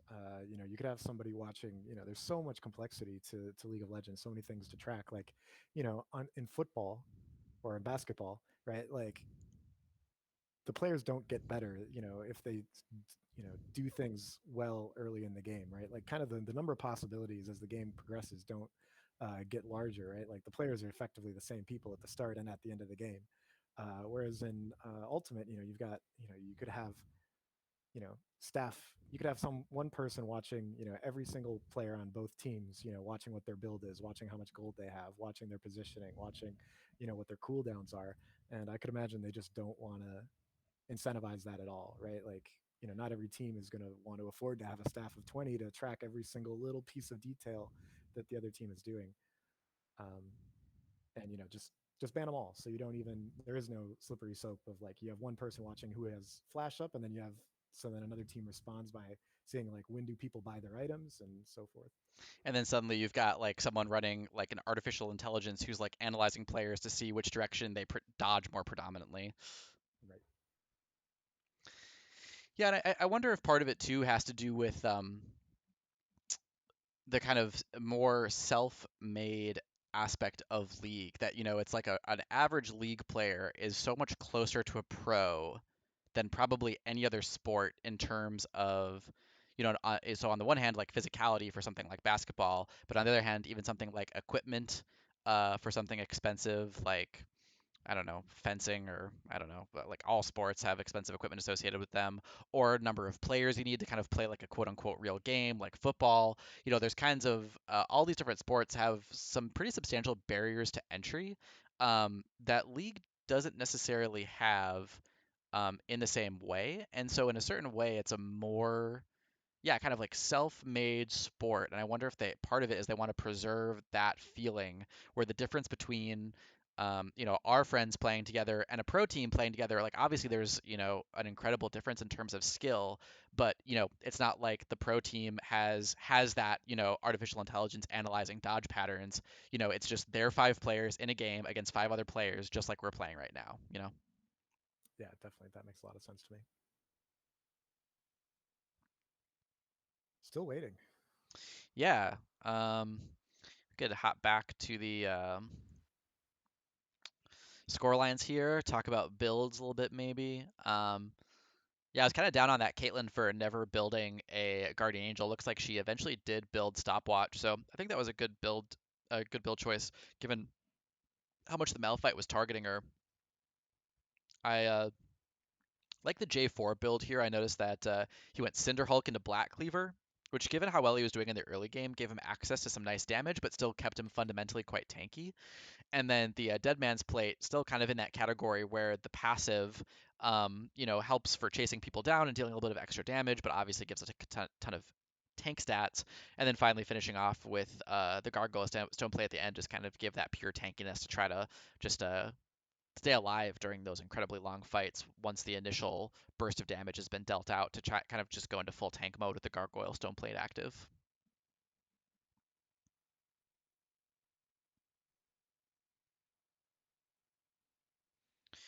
Is my Discord stream still fuzzy for you? Are you able to kind of see this page in enough detail, or? Yeah, this is fine for me right now. Yeah, it's really in the game where like things like I couldn't see, like I think at one point I was like, is Malphite back? Because the fuzzy Malphite icon also looks like an icon with the like the respawn timer on it. Just a few things were a little hard to track, but this is fine. Yeah. So Justin and I were talking about that the other night, and I think it's because since Discord is specifically set up for gaming, streaming, it kind of knows that, they designed it to be pretty self-sacrificing in terms of bandwidth, and to kind of preemptively probably degrade the quality of the stream if there was any indication that it might be degrading the quality of the gameplay, since that's of course primary. Yep. Yeah, like looking around, wondering if there's any sort of option to improve that, but no, that's fine. I'll just deal. I'm not going to be the one calling out every single ability everyone on the screen is calling anyway. It doesn't matter whether it's pixel sharp or all the big blur. Yeah, and if I was on a wired connection, it would, obviously be better, but I'm still just on a wireless connection. I haven't pulled the trigger to actually get my own wireless. So just sharing with the neighbors, just trying to, save a little money every month. So it works fine for most things. But I think that's like the one thing it can't quite handle that we found so far is like kind of all of this like streaming, to multiple sources, basically like streaming to Twitch and streaming to Discord at the same time. It's a little too much. Yeah, it's pretty intense. Yeah. So yeah, it looks like we might be in for a late clash night here. I mean, it's already 7 p.m. Central Time, and only game one is over so far. What time is it in Seattle right now? It is 5:04. Okay, so yeah, you're on the earlier schedule. Yep. Um, I feel like what must be happening in the other game by now is that we've got two other teams that are also playing for where points count for charity, and they both realized, and they're just trading kills in the mid lane, and that's all that because really, who like is Clash important or is democracy important? And I think it's pretty obvious that democracy is a little more valuable. I would be really happy if that was the case. That would give me a lot of hope for humanity if there was other Clash teams also raising money for democracy for Joe Biden and Kamala Harris, who yeah have decided to kind of like throw their Clash status, down the toilet just to like rack up more points for charity. That would be great.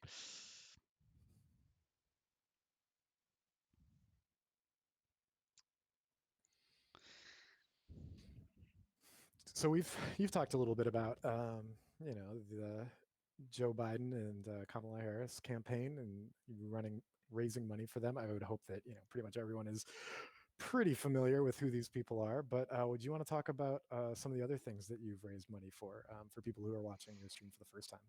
Yeah, that's a great suggestion. So on the first night, we raised money for Wikipedia actually because the kind of idea there was that I think democracy functions best when you've got an educated, informed populace, and Wikipedia obviously doing a lot to try to make education and information available to anyone regardless of their class status, so socioeconomic background, their level of kind of official education. So Wikipedia was And the also, first recipient.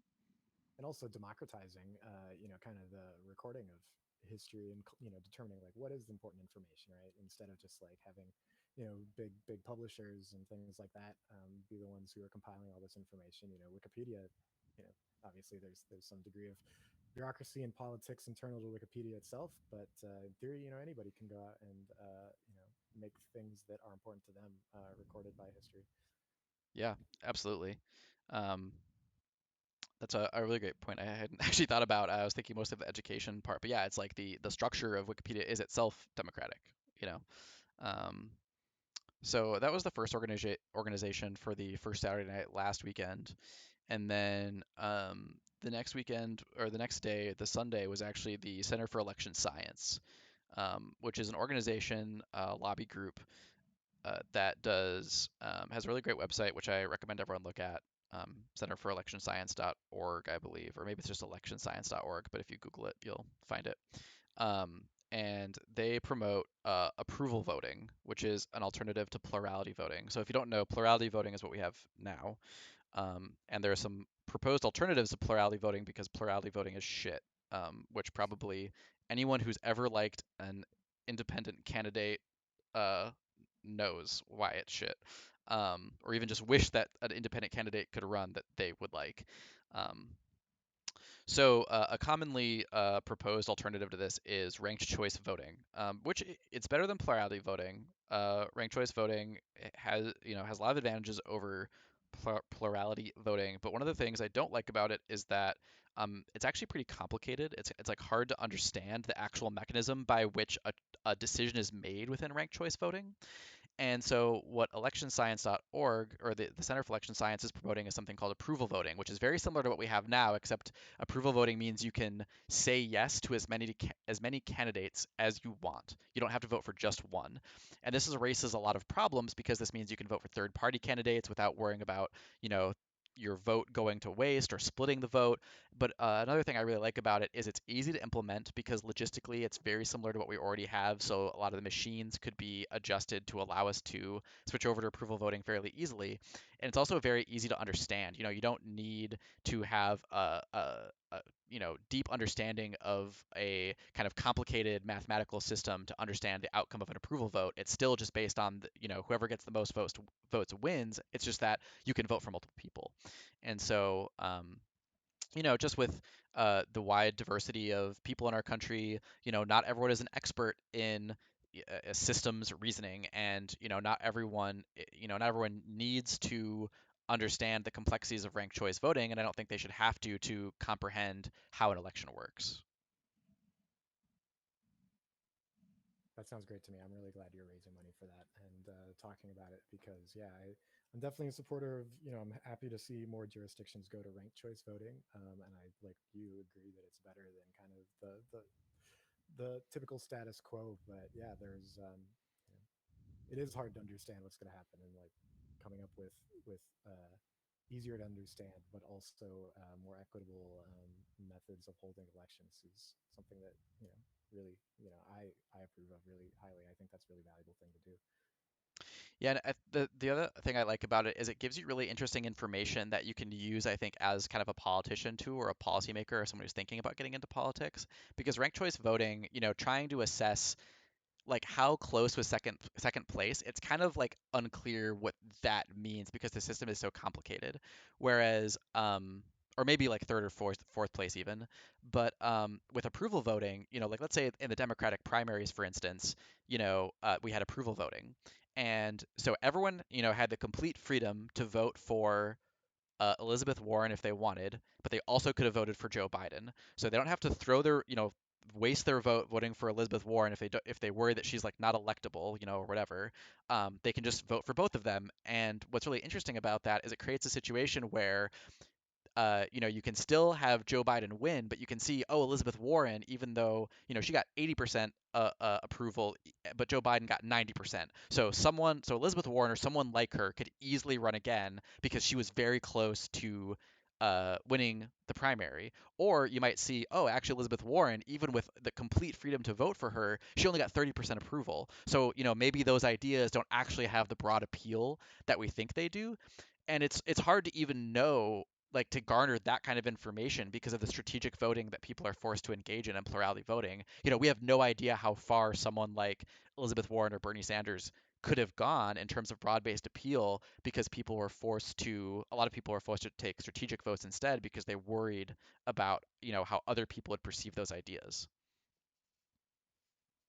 Yeah, that makes a lot of sense to me. I mean, it's even just as simple as like as a candidate, all you have to worry about is, you know, did did I do well enough with this person to like, did, to get their vote, right? Like I don't have to worry Hmm. about, it's like totally independent. You don't have to think about who else is in the race, right? Like you don't have to be like, well, okay, like I did better than Biden with these people, but I did worse than, than Bernie, but like, with these other groups, it's like, no, like these people didn't trust me and they didn't vote for me and these other people did. Uh, and, all I have to do is worry about, getting their approval of me up. I don't have to, try to drag someone else down necessarily or, think like try to determine the difference between like they really like me but they don't quite like me as much as they like somebody else or like the I never had a chance with these people to begin with. Yeah, and think about, I mean, I think sometimes kind of civility in politics can be a little bit overrated, and I think we have to be careful about, you know, who is talking about civility in politics and what's their end goal, because sometimes that can kind of be coded language for, I don't want to hear like minority voices, which, are asking for like really big changes, that those voices are sometimes cast as uncivil. But that being said, seeing how toxic and negative politics is now, like imagine how much friendlier it could be and how much more like positive and constructive it could be if candidates didn't feel like there was this zero sum game between them, where they could actually speak honestly about what's good about other candidates because it's not a mutually exclusive choice. They can kind of acknowledge like, yeah, there are great things about Joe Biden's plan, but here's why I think you should also approve of me. Yeah. Do you know if any are there any prominent jurisdictions that have put this into practice? I know there are some jurisdictions that do ranked choice voting. If you're in the city of Minneapolis, I think that's one of them. But and I think was it Maine that's doing it for even for the presidential election this year. Um, But yeah, how about approval voting? Do you know of any place that is using that to elect, their leaders? I think the Center for Election Science is based maybe in St. Louis, so they might do it there. And then I think that there was a thing on their website about someone, another area, like I think a city that did like their municipal elections through approval voting. It might have even been a contiguous state with Minnesota, maybe like South Dakota or something like that, like a city in that state. So yeah, it's definitely not super widespread. The adoption rate hasn't been very high yet, but yeah, it has been done in a few places, I think. That's good to hear. Yeah, I mean, I'm excited, and if people really like ranked choice voting or that just makes more sense to them, I'd be happy to see anything other than plurality voting. But as when it comes to what system I'm going to spend my money to uh, encourage, approval voting is the one that I want to put my dollars behind. Yeah, definitely makes sense to me. I mean, just the idea of being easier to understand, not having to track some complicated algorithm to find out like what is my end vote going to end up being. I'm a fan of complicated algorithms personally, but I understand that simple. When you can get nearly the same result from simple versus complex, like simple is way better like every time. Yeah, because I mean, you're a fan of complicated algorithms, but you're also a fan of elegant solutions, right? So, Yeah, definitely, definitely, definitely. so that was last Sunday. So last Saturday we raised money for the Higher Heights Leadership Fund, which is an organization that promotes Black women taking political leadership in the United States and helps them run. Provides them with mentors, provides them with money, I believe, and helps them get an office. And I don't know how many viewers are familiar with some of these statistics, but Black women are one of the most consistent, most progressive voting blocks. They create a lot of voter turnout, um, and they were a huge factor in actually a pretty historic win for a Democratic senator, I believe, named Doug Jones in Alabama. Their turnout for Black women in that election made a really big difference. I'm pretty sure I've got that right. There's an interesting article on it. I forget what website, but I'm sure you can find it. Um, so yeah, I mean, obviously there's a lot of great politicians coming from a lot of diverse backgrounds that are valuable, but um, just since I had read a lot about that recently, the Higher Heights Foundation really spoke to me. And with Kamala Harris on the as the vice presidential candidate as well, I think is, maybe she's not your favorite person, and there are valid reasons for that to be the case, but still pretty historic. Obviously very historic and hopefully inspiring a lot of Black women out there to look for leadership roles, whether they be political or otherwise. Hmm.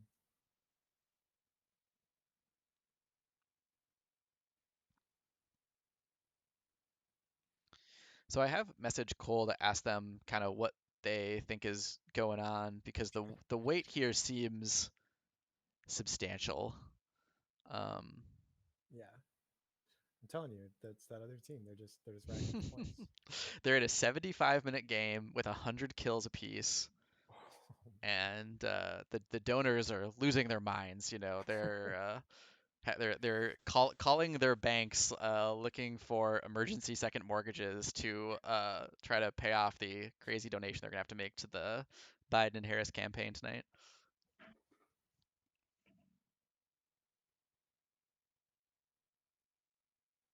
Yeah, anything back from Cole? And No, I Facebook messaged him, which may not be the best way to get through. we can be patient. If anyone is still there being patient with us, we'll be patient too.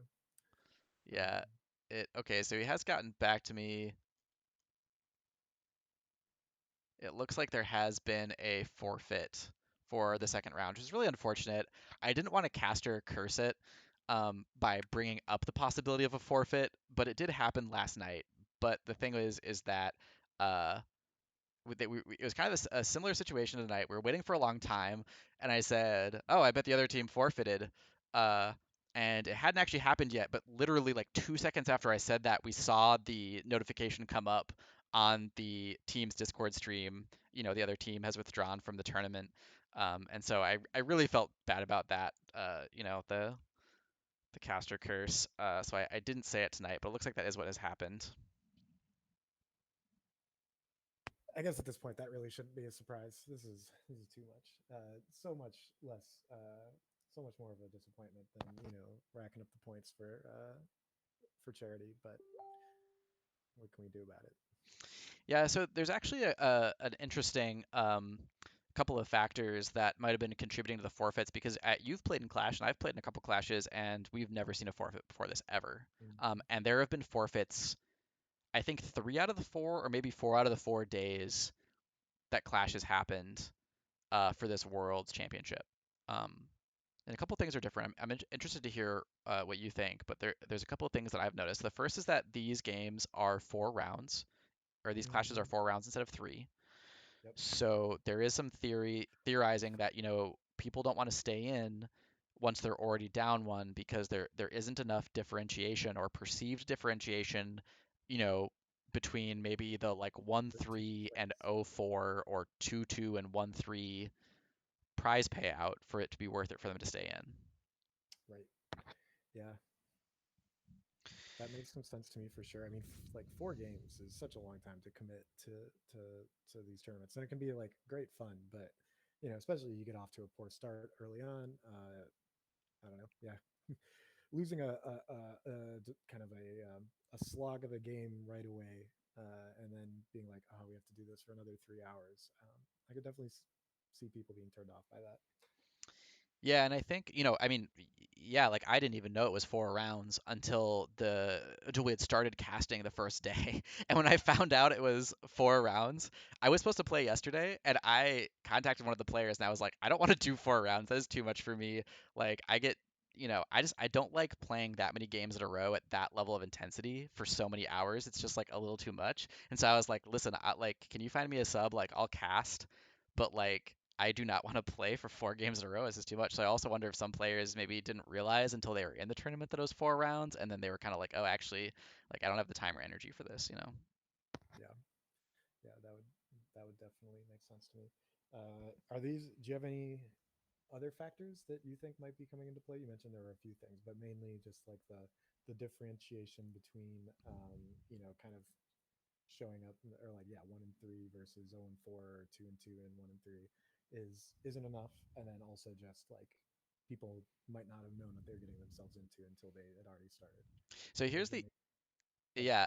Yeah, so here's the other interesting one that I actually just occurred to me today, which is I believe this is the first Clash with free agency. Aha. So I wonder if there are people who are getting put Showing on up for a teams. game. Maybe they play with somebody that they thought, like you lose a game with four people you don't know, and then you're like, screw these people. I'm not sticking around for 3 hours for them. Yep, exactly. Because one of our people that we play with, Onyx, he got put on a random team and won the bracket, and had a great time. But I was like, that seems like a huge risk, and his brother JJN guy was like, yeah, he won the lottery, and I was like, yeah, but I don't play the lottery. Like just because someone wins the lottery doesn't mean I want to play. Right. Yeah. Especially, like League is known for having somewhat, let's say somewhat, I'm trying to downplay it a little bit, a pretty toxic community where, obviously not everybody who plays League isn't toxic because I don't think we would be friends with all these League players if that were the case. But, you get on a team with, someone who is a little bit toxic, things don't go well, whether it's, you could have played better or not, just like, I wouldn't stick around to finish out a clash for somebody who isn't appreciative of my showing up to be a free agent on their team. And I think all these problems kind of like synergize with each other, right? Where it's like since it's 4 rounds, you have to look forward to 3 more rounds with these people, not just 2 more rounds.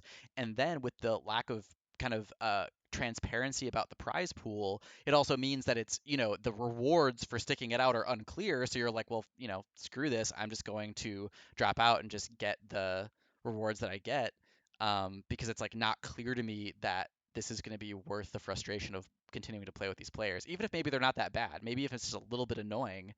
but you just like don't see that clear reward. Yep. It's like I'd love to play 4 hours of thrilling, exciting, rewarding, high competition league on a Sunday, but like, oh man, it could be a slog if things are going poorly. I've got better things to do. Yeah, absolutely. So I do wonder if they will potentially take free agency out, or it'll probably be a combination of factors. Like I wouldn't be surprised to see it go back down to 3 rounds. They might try to kind of make the prize pools a little bit more transparent so people feel like there's a reason to stay in.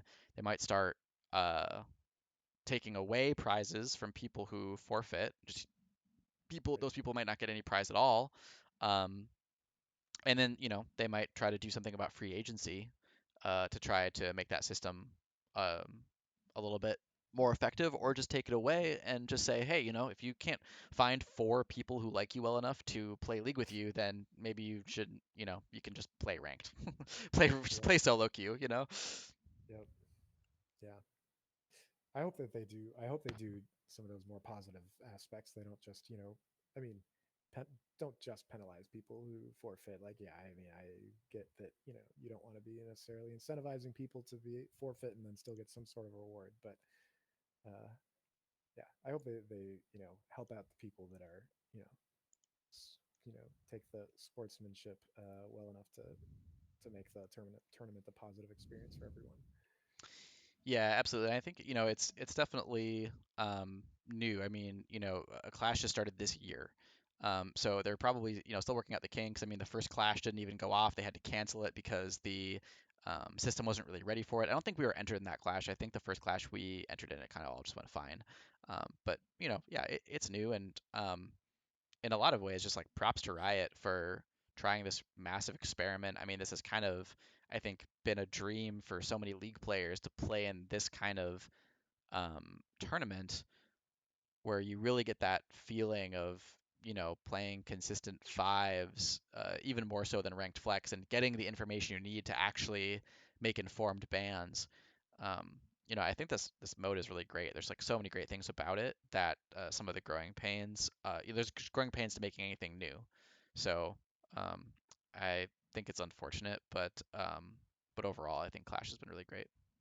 Yeah, I think it's a fantastic experiment to try. Like, I totally agree with you that just having this, just yeah, like queuing up as a team, having a series of matches to in a row, like having that sort of planning of trying to counter your opponents, just getting the kind of the experience of being in a big time tournament like you'd see the professionals doing, but doing it at your own skill level, I think is a really great thing for Riot to do, and like only probably a game, a company as successful as Riot could really pull it off. But yeah, definitely kudos to them for taking this step when there isn't really a comparable system out there in other games. Yeah, does it, so you've played, I think, a wider variety of competitive games than I have actually. I've really been mostly focused on League. Does any other game have anything like this? I don't know, like the I not that I really. I mean, there's probably other tournaments and things, but not something that's just so easy to sign up for. I don't think. Yeah, where it's like built Uh, into the client and yeah. right. Yeah, you don't have to actually go and like join some sort of league. Like there's organized leagues, there's various ladders and rank schemes and things like that. I've got some friends who've done various even a friend who's gone extremely semi-pro in some other games. But yeah, Hmm. like it always took some sort of outside effort, external to just like the native client. Like here, theoretically, like, if you have 5 friends who play league, you can you don't need anything else to sign up. Yeah. Yeah.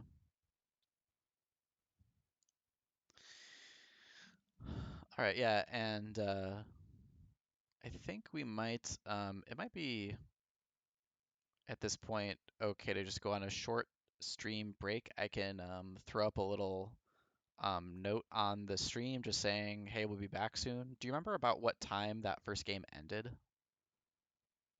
I wish I did. I think it was like before 7, right?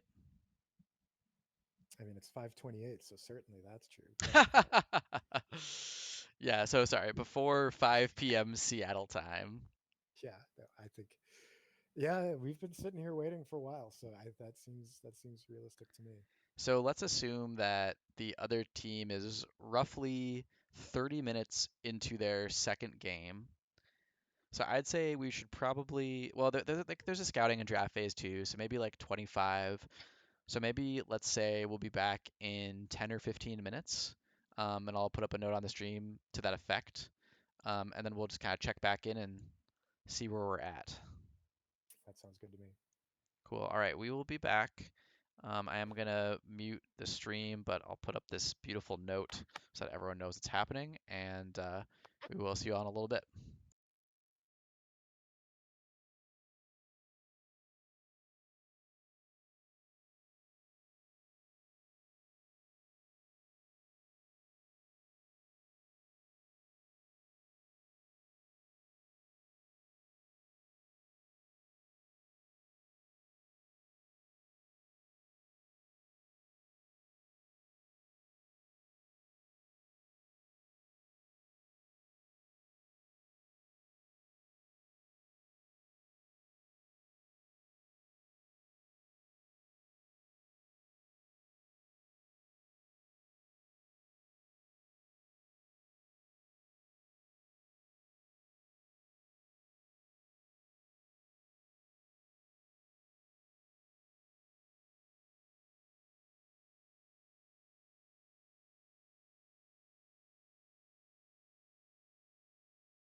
And we are back. Looks like an opponent has been found. Let me bring up the scouting stream here.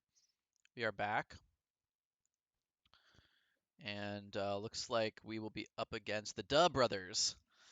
I've been pretty happy with the first two team names so far. Actually, team names that I don't mind saying on the stream. Um, Sometimes that's a luxury that you don't have in Clash. Yep. So we've got other. Let's see. This team's got an iron one player and a gold two player. Those are the high and the low. Doesn't necessarily mean a whole lot, but maybe it does. Yeah, in early clashes, I think that Smurfs were a little bit more common, and as Clash has gone on, they've gotten a little bit better about weeding those out.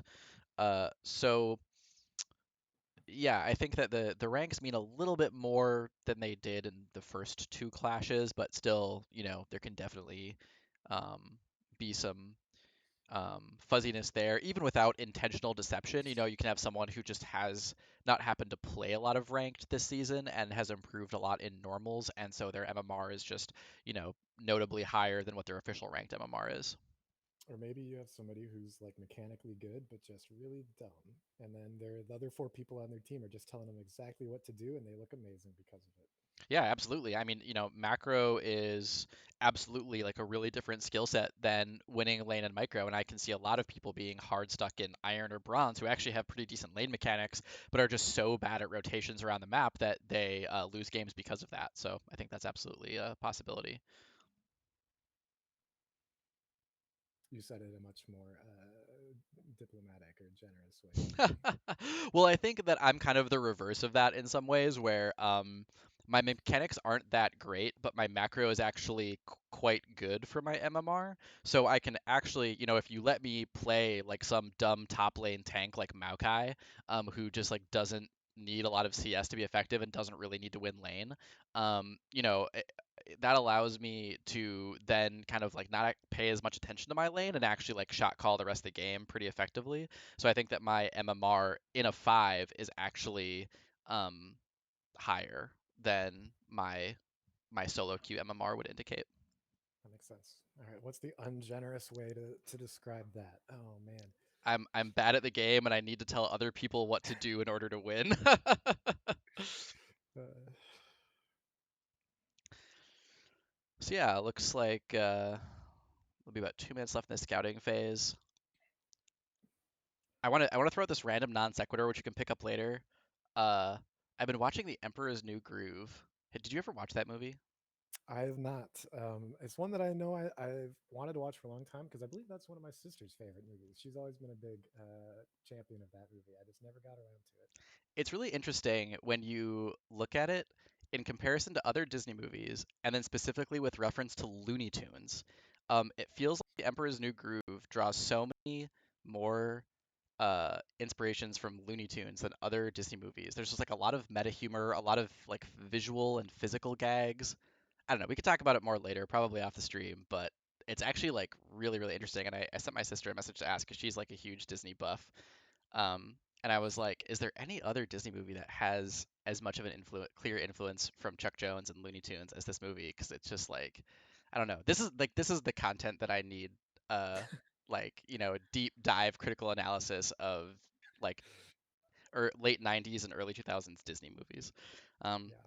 but anyway, yeah, JJN guy chatting in the the Twitch chat here, trying to keep us on track.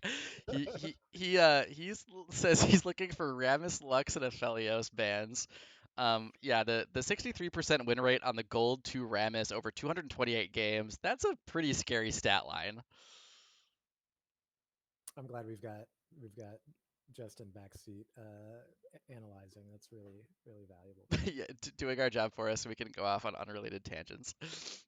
Yeah, I'm not even joking. I do that in all sincerity, Justin. It's good to help keep you on track. What do you think about the Leona ban? I mean, 60% win rate over 195 games. Um, Yeah, that's but pretty the substantial. Blitzcrank is also right. It's kind of right in the same boat, like a little bit worse. But um, you know, what do you how you going to use two bans on that one player or? It looked like I sadly just missed the opportunity to comment on it, but the player right to the right of that had a 70% win rate on one champion, not a whole lot going on elsewhere. Yeah, and I think that I noticed that the champion with the Leona and the Blitz is actually a silver 4 player. So also, Mhm. yeah, it's like if they've got two pretty good champions who are very similar, do you spend two bans on the silver 4 player and really pinch their pool and make them feel uncomfortable, or do you try to aim those bans, like more of those bans, at the gold player, try to push them off of their most played champions? I mean, it's an interesting question. Looks like they're actually going to ban the Leona first thing coming out, which is a terrible ban against us in this case because City Mouse. I don't know if she has 0 games on Leona, but I don't think I've ever seen her play Leona. Oh no, no, It's sorry. That was the 10K ban. I'm sorry, I'm sorry. The Leona ban is great. The Leona ban on the part of 10K is great. I wouldn't be surprised to also see the Blitzcrank ban come out. Honestly, I know that City Mouse hates playing against Blitzcrank. Cinnaband comes out against 10K, so this is a bad ban against 10K because again, Hypnotic Toxin, not really going to play that. Here comes the Blitzcrank ban, not surprising. I guess theoretically, City Mouse, we talked about this last time, could theoretically play the Senna, but I think that's actually maybe the third most likely champion for her. The Vel'Koz band's going to come out against no surprise, Dandelion, yeah, and two. especially after they have the record from the last game of actually playing Vel'Koz. Right, yeah, they can look it up and see that he was really popping off that game. Looks like that Aphelios band is going to come out that JJN guy was asking for. So I didn't actually notice the stats on that. I think the win rate was quite high and the number of games is quite high. So far, three bands aimed at the bot lane, really trying to set up Kalo Balalo and City Mouse for success here. Shen Ban is going to come out against Scott Tong. I hope we get a chance to. I want to see. I want to see what Eric can do with Shen. Like, come on, let him through. Yeah, Can't be that scary. What does Shen do? He doesn't do anything. yeah, his like ult isn't even used for fighting in lane. You know what I mean? Like how Right. scary could he possibly be? Yeah, absolutely. Looks like we're gonna get the comfort pick for City Mouse being hovered. 4 seconds left. I think this is gonna be locked in. City Mouse just so strong on that Nami. I mean, set up a ton of great plays in that last game that we watched, and I'm always happy to pick this first for her because I think it serves the team so well because City Mouse is so good on it, and then it also and she's comfortable on it into so many matchups that you can just blind pick it, and then it lets other lanes get counter picks. Yep. Looks like the Lux is going to be locked in. This is actually a denial pick against Dandelion. Um, and the Urgot's going to come through as well. So it's a pretty aggressive top laner. Um, but sure, Scott Tong has played into plenty of Urgots and will know what to do. So you mentioned earlier, like the other team now they're able to see what Dandelion. Not only does Dandelion like to play Vel'Koz, and in this clash looking to play Vel'Koz, but also effective at it. Would you go into a clash, like in an early match, not playing your top champion just because you want to deny that information to your later opponents, or do you think that that is just wouldn't be worth it? I mean, I think kind of like you see here, with the Shen ban coming out so consistently against Scott Tong, I think any chance you get to play that top pick champion, you just take it, regardless of where it happens, because, if you don't take it, you may never get it again, and that may be the difference between winning and losing that first game. Yeah. Looks like that Rammus is going to get through. They put a fair amount of priority on it. Meanwhile, Dandelion locking in the Annie and Kalobalalo on the Jinx, which gives them a really great scaling option. Annie really great in the early and mid game. Once she hit 6 with the Tibbers ult, and then Jinx a really nice scaling option. So I'm potentially looking for Annie to kind of be that bridge to kind of get them through the mid game with some early game dominance, and then allow the Jinx to just pop off in the late game, um, under the piloted by Kalabalalo. So I guess there's no way to really tell here. Where would you think they would be playing Lux? I mean, support or mid? Yep, yep. Those are the places that you see her most often. So it'll be interesting to see where she goes. I wasn't paying enough attention to the scouting screen to know, if that was predominantly under one player that looks more like support or mid. But looks like the Amumu and the Warwick bans are going to come out against Hypnotic Toxin. So we're going to probably see Hypnotic Toxin on the Jarvan or maybe the Echo in the jungle. Um, and then the Maokai ban coming out against the other team, even though they had already locked Urgots, maybe they were thinking that there's a Maokai support player. And yeah, let's get this Caitlyn out of here. I hate laning against Caitlyn. It's terrible. Yeah, Caitlyn is my bot lane ban if I am the AD carry or the support. It's like Caitlyn 100% of the time. Yeah, especially after that last game seems like, definitely worthy ban. Absolutely. So we'll see what the first pick is now that all the bans are out. They're looking for support or mid laner, an AD carry. Looks like it is going to be the Ezreal. Not a hugely aggressive early champion, so that hopefully will give Kalabalalo enough space to be able to scale up. And it's going to be the J4 locked in for Hypnotic Toxin. I love him on this champ. It's great. So what do you think of J4 versus Rammus in the jungle matchup? So 1v1, it is I'm not quite sure. I mean, the taunt and the auto attack damage reflection off of Rammus, kind of like the Thornmail on an ability, is very potent because Jarvan actually still does rely quite a bit on auto attacks. Um, the J4 ult a lot better in team fights, unless the Rammus is so fed that he can just kind of charge in and not die. Um, looks like it is going to be the Malphite lock-in for Scott Tong as the last pick. And it looks like there's actually also going to be a Miss Fortune locked in. So my guess is that the Ezreal is going mid, and the Lux and Miss Fortune are going to be the enemy bot lane. That is interesting. Yeah, not necessarily what I was expecting. Ezreal mid, interesting matchup. For Annie. Um, but the fact that he's not going to be able to dodge away because of her point and click Q stun kind of helps. I mean, Annie, doesn't really have skill shots. I mean, I guess the W and the ult are kind of skill shots, but being able to set them up so easily with the point and click Q stun Hmm. makes her really fearsome 1v1. Whereas in team fights, at least you have to try to aim you have to get the bear to be the stun, and that's kind of a skill shot. So you think there's no chance that we would see uh, Ezreal Misfortune together in the bot lane and Lux mid, which is another place that you sometimes play? Do you think that definitely Lux is the support? I mean, anything is possible, you know. So we'll just have to see. Uh, and maybe once we pull this live game graphic, it will um, give us a little bit of insight into what's Mhm. going on. I mean, it looks like Ezreal is running heal, which would imply that he is in the bot lane. Um, This is a main role support, one trick pony Lux, so that certainly seems to uh, indicate likely what you're saying, that the Lux is almost certainly a support. yeah. And then based on the runes, it's hard to tell. Yeah, I mean, I guess it could be like a misfortune in the mid lane, and then Ezreal Lux in the bot lane. I think Ezreal mid lane is much more common. Mhm. Um, And I remember back in the day, Mike Urbanski being excited about the idea of misfortune support. I think that was one of the things that he talked about. Is that a thing? Is that could we be seeing that, or is that just crazy? I mean, it can kind of work. Like she does have the slow off of her E. She kind of fails the off meta support test for me, which is just that they need to have at least one piece of hard CC. Basically, every true support in the game has one piece of hard CC, like their basic abilities. And if they don't, they have a ton of heals and shields. Like Sona doesn't have hard CC in her basic kit, but like her entire kit is utility. Um, Whereas Senna can deal a lot of damage as a support, but she has that really big piece of CC on her W. Brand has the stun, Lux has the Q. Um, so that's kind of what I evaluate. I played a little bit of kind of cheesy Silas support sometimes, but it works because he's got the stun on his E. Hmm.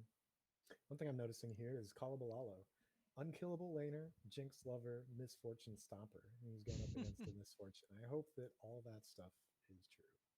So there's also a note on the Duh brothers, is it? The Duh brothers Misfortune. It says that Misfortune's in a good mood. Yeah, How right. is League assessing this? Just won a bunch of games. I don't know. I don't know. Like, how could you? Maybe their toxicity detection is getting better, and there's like, this person never it's never toxic. They, everyone like in the 90th percentile, like everyone else in league would have been, just yelling at everybody else in the game. But this person, they're still chill. I mean, they did just integrate, League party voice chat. I wonder if they're like measuring the decibel levels coming out of different people's microphones and doing a little bit of voice recognition to see if there's toxicity in the voice chat, and then like yeah, integrating that with potentially with chat logs. I mean, I seriously doubt it. I hope that that's not what's going on, but that's kind of a, you know, interesting thought. I do notice that Rammus here actually is running Ignite Smite. So no flash out of this Rammus. I have seen Hmm. Rammuses do this before, but it's obviously a very aggressive choice here. So what? I mean, you're not a Rammus player, but like you said, you're familiar with Rammus playing this.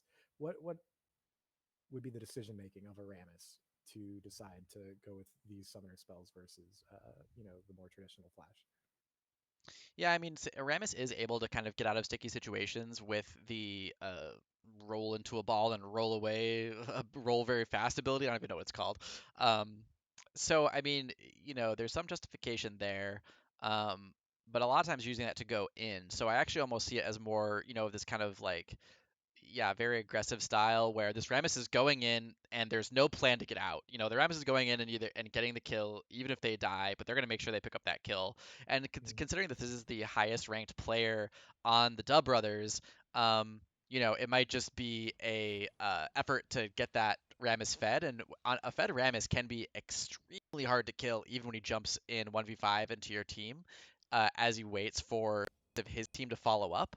So that could be the plan here, just to make this Rammus unkillable so that he can just kind of dive fearlessly into League of 10,000 Lakes, um, while the rest of his team catches up.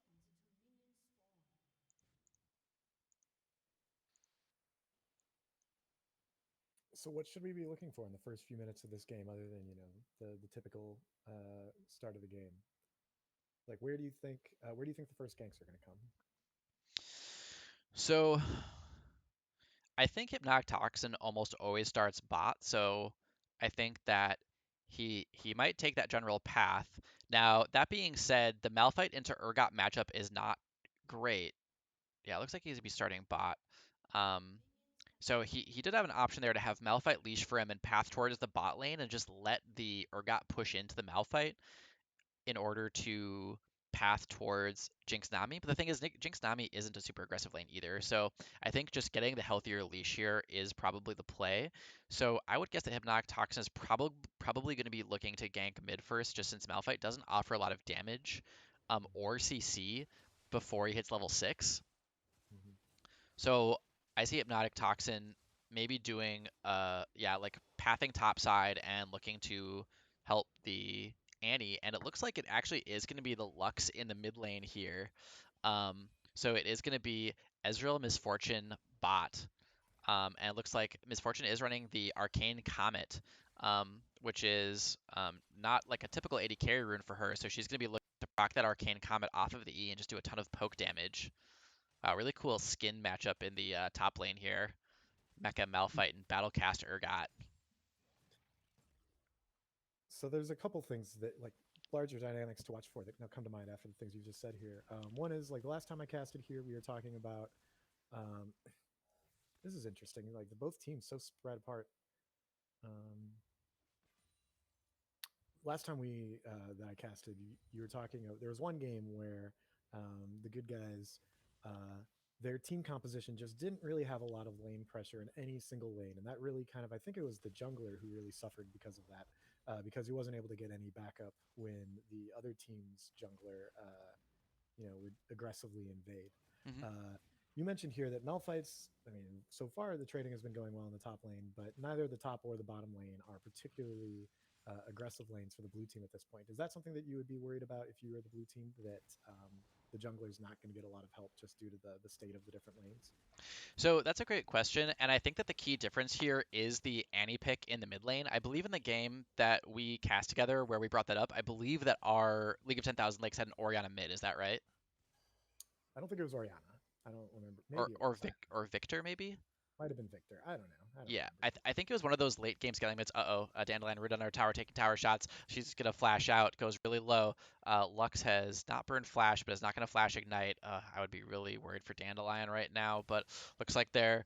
Oh, Kalablala has to flash away. First blood onto the Misfortune support. Meanwhile, there's a gank coming in top from the Rammus, but it looks like Scott Tongs can get away without having to use his flash. Jarvan floating in the river. Maybe looking to make a play mid.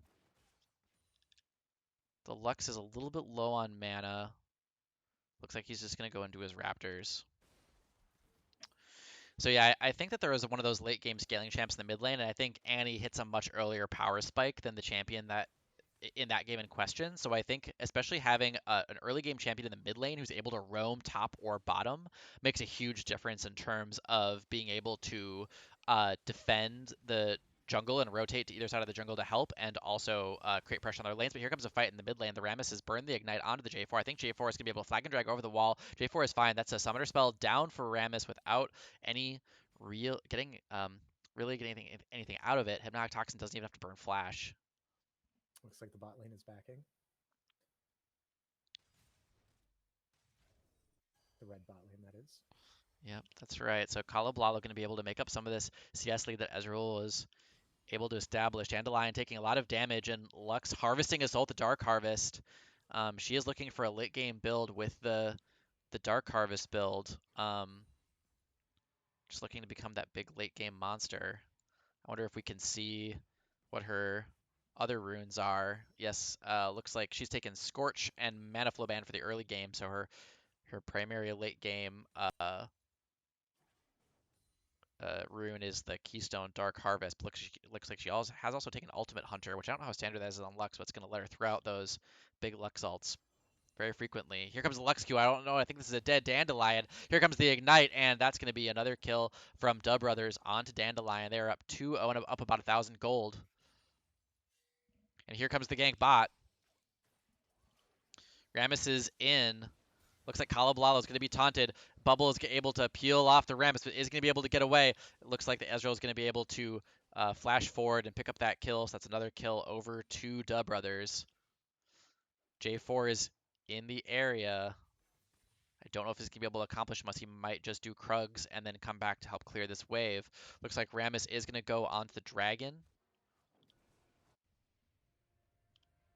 It looks like there's a teleport going top for Urgot. TP advantage Malphite, who is level 6 now, but still just on Doran's Ring Potion Cookie. And that's the first dragon over to Dub Brothers. Ooh. So you know the start here's not gone so great for the blue team. What are you thinking to change things around quickly for them? Um, So, I mean, they've got the scaling champ in Jinx and Malphite. They're down about 1,500 gold now, which is unfortunate, but it's not a huge deficit. I mean, I think they really just need to play defensively here and then try to enable the Annie just so they have one winning lane. I mean, Dandelion is up 20 CS on the Lux, so that probably means that he's either equalized the kill gold that she has or maybe is even slightly ahead of her. So I'd really be looking to enable the Annie. It looks like that's what Hypnotic Tox is looking to do right now. Level 5 yet, not quite level 6. The Lux Q goes out, so she's not going to have the peel. She flashes away from the flag and drag, so that's a flash down for the Lux, and I hope to see Hypnotic Toxin or Roam for another lane come to punish her for that summoner spell use. So with two like non-traditional supports in the bot lane, two ADCs, well, how does that change how that link plays out? I mean, right now the red team is sieging pretty hard, but imagine there's got to be some sort of a cost to not having the traditional support in that bot lane. Yeah, absolutely. So the Misfortune's going to do a lot of early damage because the gold flow differential between carries and supports is basically non-existent in the early game, right? But because there's only so much farm to go around, that means in the late game, if Misfortune doesn't get a lot of kills, then it's not going to be very efficient for her to split gold with Ezreal because she still fundamentally needs a lot of gold to stay even in the game. Ezreal's going to go under tower. The heal's going to come out from Kalabalala, keep City Mouse alive, and Ezreal takes a tower shot, so he might be in a position where J4 come and gank him soon. Oh, another Lux Q into ult onto Dandelion. Dandelion's in with the bear, and here comes Hypnotic Toxin to finish her off. Remember, Lux has no ult. Really nice return gank by Hypnotic Toxin. That's exactly what we wanted to see. Nice disengage bubble from Nami, but might not quite be enough. Here comes the Ezreal. It's going to go wide, and so does the Q. Looks like they might be out of this. Here comes the J4 coming through the jungle in order to find this kill. Miss Fortune low. Dandelion or Hypnox is going to find her, but Ezreal picks up the kill onto City Mouse, and now the chase is on for Ezreal through the jungle. J4 uses ult, traps him in. The Ezreal flash just comes up, but J4 gets the double kill. So I mean, that was a pretty decent sequence. Getting the shutdown gold, shortening up that gold lead to just 600 now, getting gold onto the J4, which is also, I mean, that's a great way to minimize this kind of like uh, early game priority differential top and bot. Although actually, top is pushing in quite well. Just make it wherever the jungler is the strong lane. Yeah, exactly, exactly. But yeah, I think what Kalablalo and City Mouse need to do right there really answers the question of how to shut down this misfortune. If they just want to play really carefully, they did lose City Mouse, but they made they made the Dub brothers really work for it, and because of that, Jarvan was able to pick up a kill. And so if you could just kind of stop the misfortune from snowballing, eventually her gold income is going to fall off. Looks like they do pick up the Rift Herald for the Dub brothers. Um, but yeah, the gold will fall off, and she'll stop having as much utility because of course, Nami, has a ton of utility regardless how much gold she has. So she can, easily give away that gold without really, negatively impacting her laners. Whereas the Misfortune really kind of is gonna have to fight for the gold with the other characters on her team. So what's the next priority for blue team like now in terms of objectives, right? Like red team just got a dragon not too long ago. I Oh, guess look. not get hit by stuff like that. Yeah, that was unfortunate. I mean, Misfortune did blow out. Here comes Dandelion with the bear under the tower. The ignite is down onto the Lux, and Timo Tibbers is under the tower, but it looks like Lux is going to be able to get away, but she's going to be forced out of lane. So Dandelion's going to be able to extend his CS lead. He's up 73 CS, the most CS in the game by 15, it looks like, over Urgot. Or actually 10 ahead of the Rammus. Yeah, I mean, I think at this point when there's no objectives up, when the team is behind like this, my call that I like is you just kind of farm, look for overextensions. Looks like there is a play being made on Dandelion. Dandelion taking tower shots, Hunter under the tower, but here comes the flag and drag from Rammus, then using the Cataclysm to keep him away from him or not be able to get the kill. The stun comes out for Dandelion. Rammus able to roll away, but it's not quite enough. Bet he wish he had flash there, but that's another kill on to J4. Looks like the bot lane, red team bot lane is collapsing on the river. Yeah, Dragon is up in 16 But seconds. Annie got out. Looks like they were trying to catch Annie backing, but she got back to the tower, and J4's got safely under the mid tower. Yeah. Nice call. So even now that 10k is just down 400 gold, I think this is a very acceptable amount to be down when you have Jinx because she's just so much stronger in the late game than Misfortune, and I think this kind of gold deficit is very workable.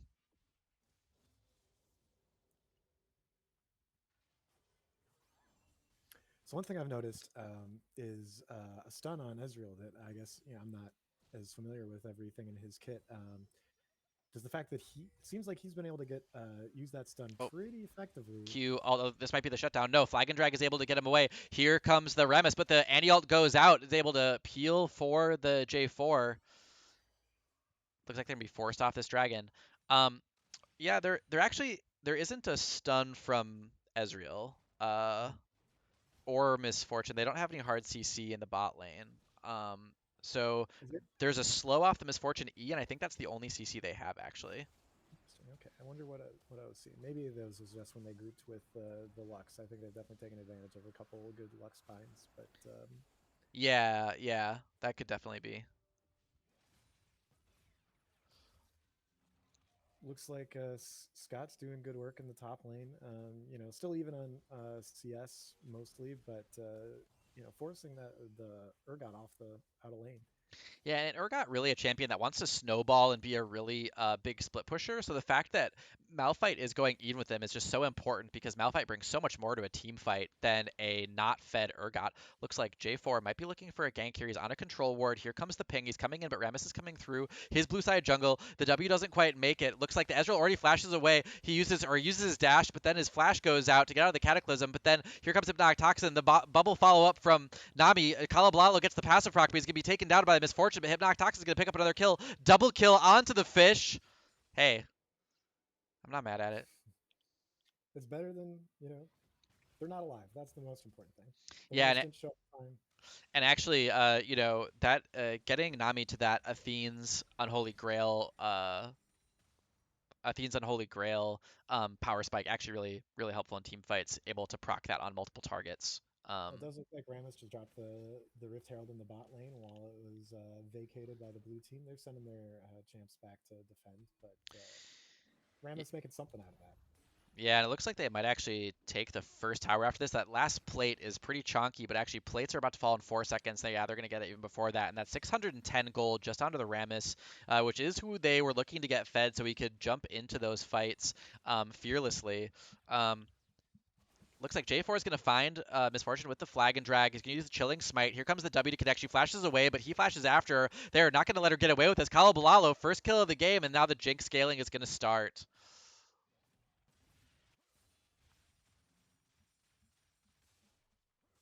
So how does Red Team respond to this? Yeah, I mean, I think they still have a pretty strong lead in the bot lane. They really want to leverage the power of the Ezreal and the Misfortune before the Misfortune falls off. You'll notice that Misfortune's first item is the Umbral Glaive, which is one of the cheapest items you can build that still gives you a lot of attack damage. So she is very aware of the limitations of her gold income, and she is trying to work around that. So I think that Red Team just really wants to force fights in the bot lane as much as they can. We'll see if they can get away with that. But currently, Ezreal trying to fight 1v2, doing a lot of damage to the fish.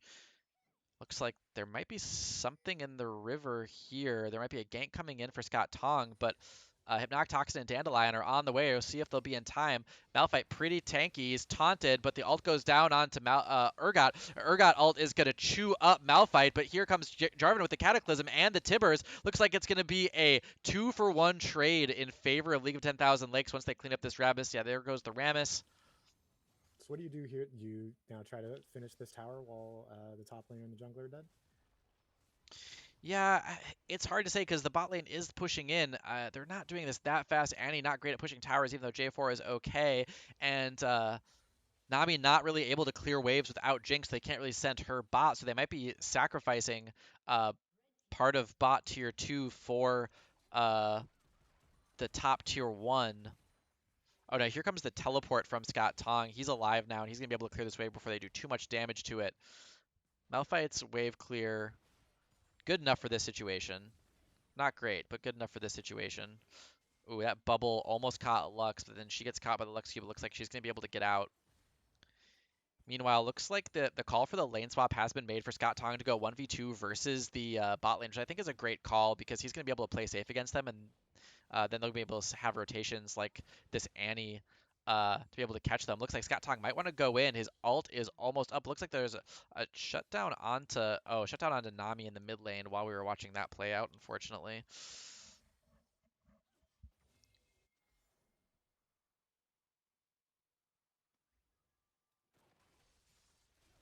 J4 onto the Misfortune, finding her with the flag and drag. Her flash is down. She's not going to be able to get away. Hypnotic Toxin, unstoppable. Taking some poke from the Ezreal, but he doesn't care. Here comes the taunt from the Rammus. Is Annie going to be able to help out? Tibbers is still up. Here comes Tibbers, able to peel away for J4. The Ezreal ult's going to go wide, and Ezreal's so low now. Is there going to be the follow-up? Looks like the Jinx ult has already been used, but here comes Scott Tong, flash and ult, and then the Q is going to be able to find the Ezreal. Nice kill for Scott Tong. Meanwhile, the Urgot is pushing in the top lane. Looks like he's probably going to get this tower. All the teleports are down for 10k. But looks like they could turn this into Dragon. Gold dead even now.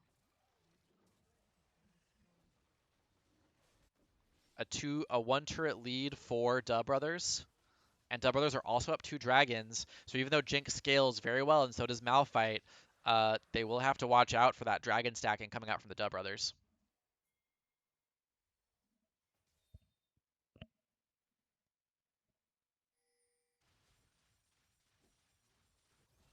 Looks like they're going after that next Rift Herald, trying to increase the turret pressure. There's going to be no contest from League of 10,000 Lakes. So we'll have to see how effective this Herald is. Looks like Miss Fortune using her ult to clear the wave. Two top with Scott Tong. Looks like they've swapped lanes back. Looks like J4 collapsing here. EQ in. Cataclysm catches two of them. The Lux is able to flash out, but the Miss Fortune's caught by the Nami wave, and then Lux is able to disengage with the double Q root. She's going to have to run for the hills. They might be able to tower diver here.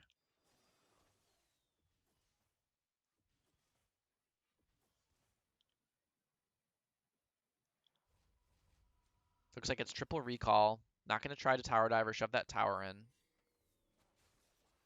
Oh, looks like they canceled the recalls. They found the Lux. She tried to check the vision. She got a little greedy. Looks like Kala Blau is going to pick up another kill, just increase that Jinx scaling. Meanwhile, the red team isn't getting that much done. Although Ezreal is actually was able to shove this wave and looks like maybe he forced. Oh, Dandelion went to get the blue buff. In the meantime, Ezreal brought in a huge wave against this tower. Looks like they might be looking to collapse on this. Yep, Malphite flash is down. Is going to be able to catch him with the edge of the ult. It looks like he's in range potentially, but Ezreal is able to potentially use his E to dodge that, so the call is made for the ult not to come out. Oh no, looks like it's support versus support, but Miss Fortune does so much damage, the bubble's not going to be enough, and the auto slays City Mouse.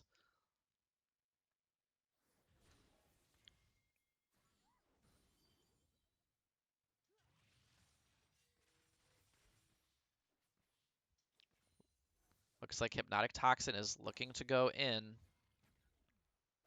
But there is still a tower there, so they're going to have to be careful. It looks like Miss Fortune and Rammus are coming up through the jungle. Kalobalalo is not there. League of 10,000 Lakes has to back up. Nami's still dead, so they're down a person, so that's not a fight they want to take. Hypnotic Toxin, they find him on the ward. He's going to take a little bit of poke from the Ezreal. EQ over the wall, but doesn't look like the follow-up damage is going to be there. So he decides not to go all in with the Cataclysm yet. Scott Tonic taking a lot of poke, but getting the slow on the Ezreal. Looks like it's 5v5 in the mid lane. Looks like Dandelion's going to go to catch the bot wave. Urgot's going top. Yep. Maybe they'll set slow pushes and then come back, or maybe they'll split push. It'll be interesting to see what each team does here.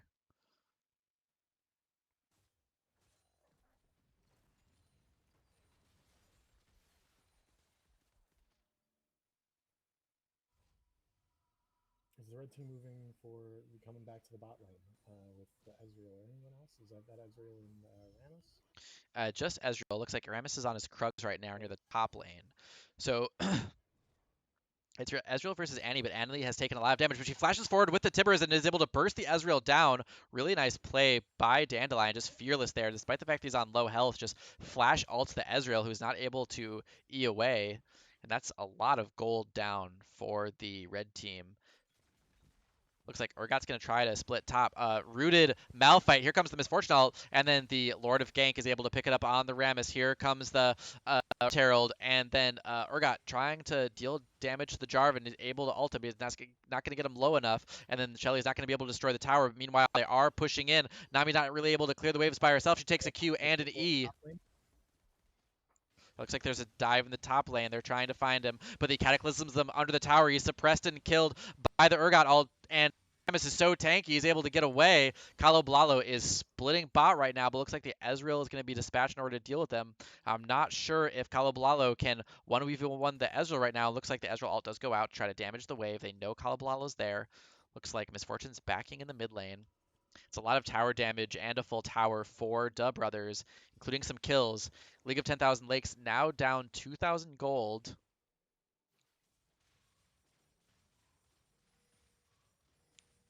Rammus has finished Cinderhulk, Abyssal Mask, and has built a Thorn Mail. That was the first death for Hypnotic Toxin this game. Urgot is now up 40 CS with a kill over Malphite too. Yep, that's right. And it looks like he's working on finishing his Death Dance, and that's going to be a huge power spike for him when that comes through. He's very close to it. And it's going to be something that League of 10,000 Lakes is going to want to watch out for. Looks like the Flag and Drag finds a Misfortune. Here comes out the Chilling Smite, and then the Tibbers alt goes out as well. Nice pick. Urgot sorted the Dragon, but I don't think he wanted to do that. Here comes the Malphite alt to lock him down. He's airborne. He's trying to fight the whole team. I don't think it's going to work. Urgot's going to be the next to fall. That's all of League of 10,000 Lakes live, but looks like they found City Mouse. Rammus is on top of her. She tries to use the Blast and get away, but she's not, so that's 2 for 1 so far in this team fight, but they're burning down the Dragon, and they're going to be able to deny them that stacking Dragon win condition. Looks like they're going to all dodge the Lux alt. Are they look for more? Hypnotic Toxin's pretty low. Looks like they are going to disengage. Looks like Rammus is trying to push mid while the blue team has to disengage through the lower jungle. Yep, that's right. Rammus's wave clear, not great, even with Cinderhulk. So it's taking him a long time to push this wave in. Scott Tong caught, but Kalablala's great wave clear. Looks like they are going to be able to clear out this wave before it goes down just barely.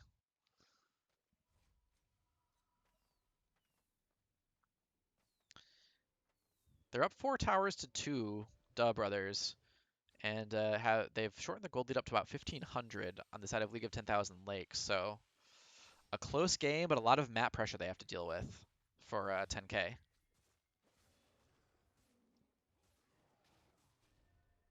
So when should we expect? So you've talked a bit about how Annie's strong in the mid game, and then she right now has got a 4-1 on kills and a good CS lead. But you expect Annie to start falling off at some point. Just But at a that point, Jinx should be able to start taking over. Yeah, Annie will fall off just a little bit, although that is mitigated by the fact that it looks like Cole has built the BM book, Magi Soul Stealer, which gains stacks as the game goes on, as long as he keeps getting kills and doesn't die. So that's actually going to mitigate some of that late game fall off. And of course, if he keeps just getting a ton of kills in CS, he's just going to be up items on the other champions on the red team. But I would say that once Kalablalo finishes this Infinity Edge that he's working on, that's going to be a pretty major power spike for Jinx. Looks like there is a split push coming in top from Urgot. Not a lot of support from his team. Rammus is just farming right now, so the Flag and Dragon Cataclysm comes out. Looks like here comes the team to help, but Hypnotic Toxin already taken very low. Is he going to get hit by the ult? Doesn't look like it's going to come out, and that's a free kill onto the fish from on the Urgot, but they are able to pick up the next mid inhibitor, or the next mid tower for that. Meanwhile, Ezreal's pushing bot.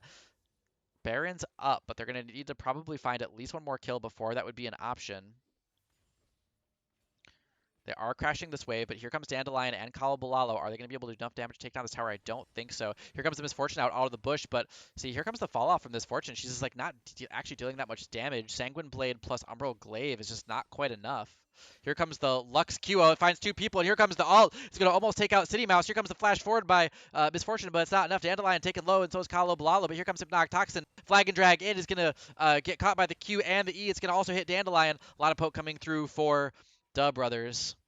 But Urgot is not here, so this is a 5v4, so they do have to be careful. But they're going to keep shoving in and poking while they can, because a lot of people on League of 10K are low. If you've got the 5v4 here, would it be worth it for blue team to like rotate one person out who's low health and come back, or do you need all 5 here to hold this tower?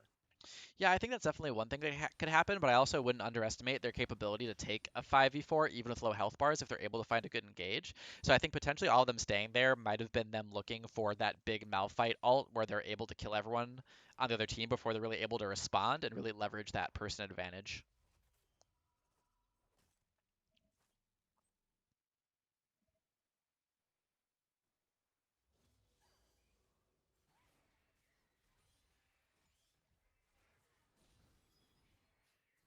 Looks like Dandelion has cleared 200 CS. Most CS in the game, 4, 1, and 6, 18 stacks on the Magi's. So he is very strong and also very much looking to not die, both for the 350 gold shutdown bonus and for the Lost Magi Soul Stealer stacks. So explain that item to me. I'm not familiar with it. Yeah, so it grants +5 ability power per glory and plus 10% movement speed if you have at least 10 glory. So you have 4 glory for a champion kill, 2 glory for an assist, up to 25 glory total, lose 10 stacks of glory upon death. So basically it's a stacking AP item, AP and AD item, or is it just AP? Yeah, stacking AP item where The more kills and assists you get, the more AP you get. But if you die, you lose that stack. You lose those stacks. Okay, here comes the catch onto Miss Fortune. They use a couple different ults on her. Three ults. And it looks like Rammus is able to pick up Jinx. That's Kalablalo down, but the Urgot is also down. And now the Lord of Ganks, Rammus, is caught in the middle of the team. But here comes the Ezreal. He has a ton of damage. They're not quite able to finish off the Rammus. Here comes the Lux ult, which is going to be able to take down Scott Tong. So that's 2 dead on each side. But this Ezreal is so scary with the finished Muramana, and he's also working on a Trinity Force. So League of 10,000 Lakes is going to back Yeah, up. so tanky even with low health. Yeah, absolutely.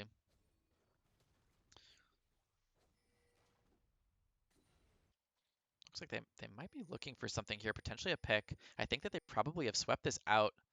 They know that it's clean. They might be trying to bait with Hypnotic Toxin. Yes, they've got the control ward down, but if this takes too long, then Lux might show up as well. Looks like Hypnotic Toxin is out, but they're waiting for Ezreal to face check this. Looks like they know that he's not. Lux is coming in. I think League of 10,000 Lakes does the responsible thing here and clears out.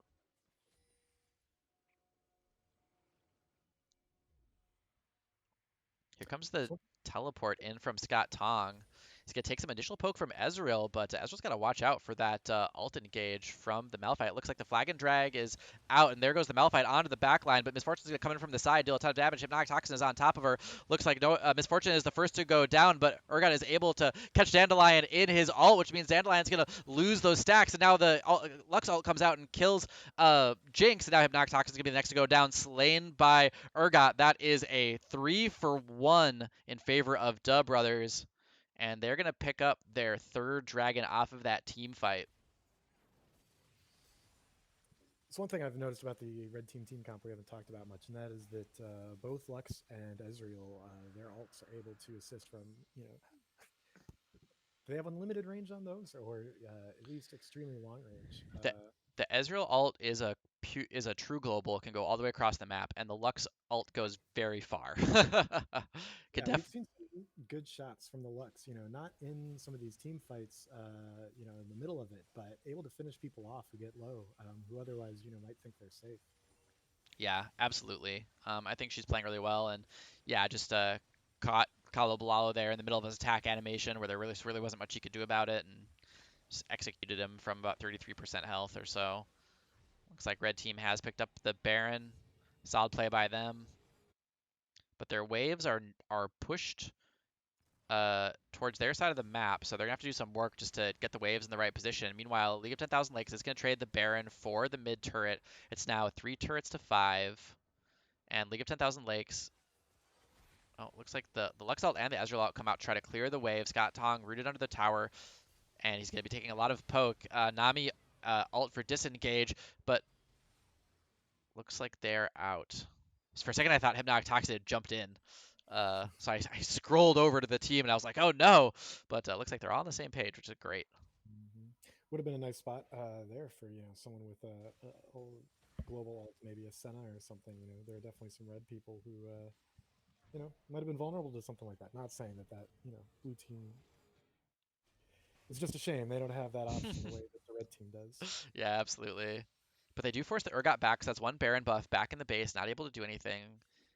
Looks like the Miss Fortune's pushing in. She does have a big wave, using her ult to clear the wave. She's been doing this a lot, and actually I don't think it's that bad, given that it doesn't actually deal that much damage to champions. Look like Hypnotic Toxin might be looking for her, but ultimately they just decided to clear this wave. She has to run away, so not much being done with Baron yet.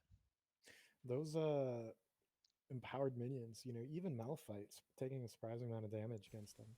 Yeah, looks like this is the first tower that's going to go down thanks to the Baron buff. Ezreal and Ram is pushing in the bot lane. Ezreal now working on his own death stance. He has finished the Muramana and the Trinity Force, so this Ezreal is pretty big. Looks like they will be able to clear the waves with Kalablalo. He does a ton of damage each against the empowered minions. Jarvan root under the tower. Here comes the Lux ult, but it's not going to quite do enough. He's taking some damage from the turret or the empowered cannon, but it's going to be okay. But meanwhile, Miss Fortune has brought in the Baron buff into the top lane. She's going to have to run away from Dandelion and City Mouse. They're not going to quite get the inhibitor, but it looks like they're chunking down a huge amount of damage on the mid inhibitor.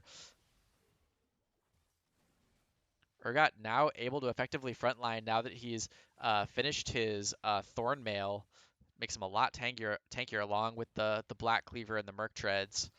Looks like Scott Ton walks in. He's flipped over, taunted. It's just taking so much CC and executed by the Urgot ult, trying to delay them taking that tower, but it doesn't quite work. Here comes out the Lux ult. It's going to execute Kalo Balalo, and Hypnotic Toxin and City Mouse are on the run. Looks like they're going to lose 2 inhibitors from this play, and taunted City Mouse is going to go down next to the turret. I wonder if the red team Dub Brothers are going to look to end right here. How much longer do they have the Baron buff for? That's a great question. It is right about to expire right now. Here comes the Cataclysm out, but Lux is able to shut down the J4. Looks like this is the end of the game, unfortunately, for League of 10,000 Lakes. Well, they got a lot of points, and they had a nice little gold lead for a while there, but yeah, just some team fights that didn't quite go their way. Jinx not quite able to scale up. That one fight near the Dragon Pit could have really gone their way if Lux ult hadn't come in from off the screen and executed Kalo Balalo. So that one was unfortunate, but Yeah, that Rammus got big too. Definitely, seemed to do what they were hoping that Rammus would get to do. yeah, definitely. It's so hard to kill. Able to initiate on them. And yeah, actually, I guess it looks like League of 10,000's gold. They never really had a gold lead. Well, they did. They had a small gold lead, which I equated to a lead because of their scaling. But unfortunately, they just weren't quite able to translate that into a win.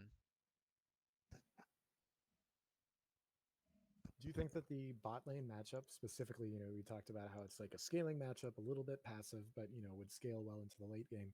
Whereas on the other side, the red team, they chose a kind of an exceptionally aggressive lane, as we talked about the misfortune starts off, without a gold deficit playing as a support, able to be quite aggressive, and then expecting to fall off later. But does that just seem like that composition might be just too much for the blue team to overcome without really executing perfectly? Um, Yeah, I mean, I think that the Dub Brothers are definitely able to use that bot lane early advantage enough to gain enough objectives. They didn't quite have to worry about the misfortune falling off as much because they were able to create map pressure out of it, and she was able to stay relevant. So even though she wasn't doing that much damage in the late game, she was still able to use her ult to clear waves. And they just had so much tower pressure that even though she was getting executed without doing anything in the mid game, it's like everyone else was enough ahead with the global gold that they was able to make it work. And the misfortune also, she seemed to be even down a little bit, somewhat effective as a split pusher, just using her what their her speed and the area effect nature of her ult to be able to move minion waves up pretty quickly and then get out. Yeah, she didn't do nothing, and there were multiple picks where they blew ults to kill her. So they saw her as still a legitimate threat that they needed to shut down to stop from snowballing, and but that translated into potentially ults being down that could have been used for someone else. So um, you know that's it worked out for them. We're already in the next draft phase for the last game of the night, so no wait here, uh, which is pretty nice. Looks like the Vel'Koz ban is going to come out against Dandelion, so we're only going to get the one Vel'Koz game tonight. And despite the fact that Hypnotic Toxin plays Warwick, it looks like they have determined that the Warwick ban is the call. Um, Shen ban coming out. Looks like no Shen tonight for Scott Tong. That's too bad. Love seeing him on that champ, but he's just too good at it.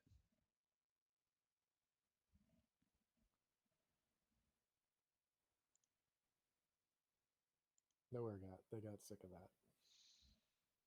Yeah, I was surprised how well the Urgot did, given how well uh, Scott Tong was able to keep him down or even in the lane. Trading onto him really effectively, stopping him from snowballing. But it just goes to show that no champion is super linear. There's always the possibility they can get themselves back in the game with the right kind of play. So looks like another ban aimed at the top lane with Kled coming out for League of 10,000 Lakes. Meanwhile, the Jinx ban being leveled against Kalo Balalo, so we're probably going to see him on the Misfortune, I would imagine.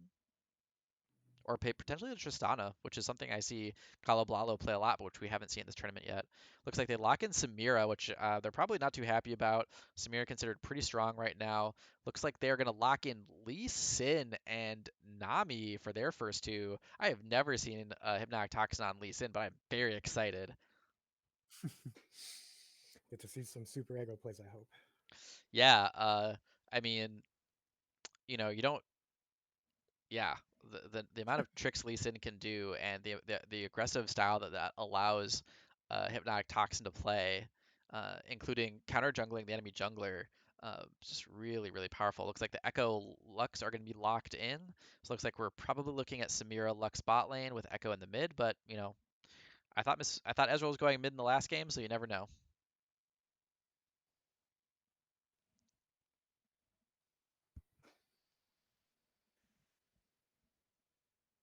And we've got a Lucian top or Lucian bot, Lucian mid. Yeah, it looks like this is going to be the Lucian locked in for Dandelion. I know that's like a mid lane pick that he's been very happy with. And allows him to play aggressive in the early game, kind of like Annie, allowing him to, give them a bridge into the late game if they choose to play something more scaling in the bot or top lane. The only thing I'm a little bit concerned right now is that this doesn't give them a ton of front line because Lee Sin is not that tanky. He's more of a bruisery skirmisher, and also their damage composition is all AD right now. We might be seeing. I was gonna say we might be seeing a Cho'Gath out of Scott Tong in the top lane, but the Cho'Gath has just been banned. Elise ban being aimed. Elise and Nocturne bans being aimed at. Uh, I think the name of this team is Beyonce is a lizard, which I don't know. Is that like some like secret like white supremacist like coding for like something worse than like it sounds? Like is it like a I don't know. I'm a little scared to like repeat that team name too much. Like you know that I I really hope that that's not the case. I hope it's a much more innocuous name than that. But you never know. It is 2020. yeah, yeah. So we'll see. So I mean, Team Beyonce launches out a Malphite ban um Mm-hmm. against Scott Tong. So now Scott Tong, three bans aimed at him. I mean, they're really trying to pinch his pool. I'm curious to see what he goes with here. I'm not sure what his pick is going to be. For some reason, I can't think of his fourth most played top lane champion, even though I've played with him a lot. We're gonna see something real exotic. Yeah, or it might just be like Garen or something like that. Looks like Kalablalo is going to go on the Tristana, which I'm pretty happy with. I mean, uh, Kalablalo plays a mean Tristana and a very aggressive one. It's going to give them nice lane priority between Lucian and Tristana, mid and bot. That's a lot of potential push,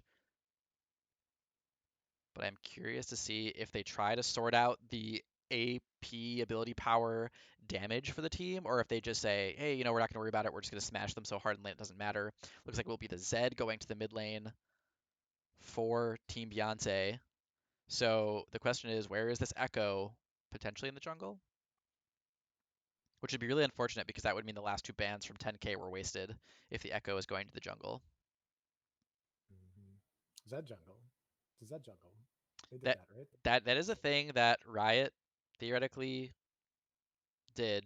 Um, so yeah, this team coming out of Team Beyonce, kind of a toxic team, honestly. I mean, Samira, Echo, Zed, Pantheon. It's like four kind of bursty assassins. Oh, Maokai, of course. Yeah, that's what Scott Tong's gonna play. And Maokai actually a decent source of magic damage if he gets a lead in lane. So we might actually see the Lee Sin focusing top lane so that Maokai can build something like a Rod of Ages, so he can deal just enough magic damage to keep the other team honest and force them to build some magic resist. On the other hand, this other team, Team Beyonce, uh, not really Very tanky. anyone who wants to, yeah, not tanky. Not anyone who's really going to stack that many resistances.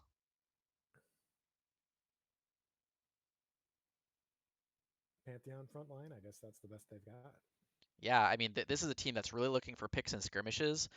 So despite the fact that we only have solo frontline Maokai, 10K super favored in the front to back team fight since they have any front line at all, and also the team fight alts from Nami, Maokai, Lucian, even the Tristana self peel, um, and then the peel from the Lee Sin kick. Very helpful in a team fight. Whereas not too much team fight utility coming, or not too much team fight ability coming out of Team Beyonce, other than like the Lux ult and the Samira ult. Um, So we are going to be on a brief spectator delay. I'm gonna, for about 3 minutes, I will bring up the in-game graphics so you can take a look at that, but I'm actually gonna run to the bathroom, Joe, while we are waiting for them to load in, and then I'll be right back. All right. If you're watching right now, don't expect me to offer too much analysis here. You're probably able to read this better than I am, so I'm just going to shut up starting right now.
And I am back.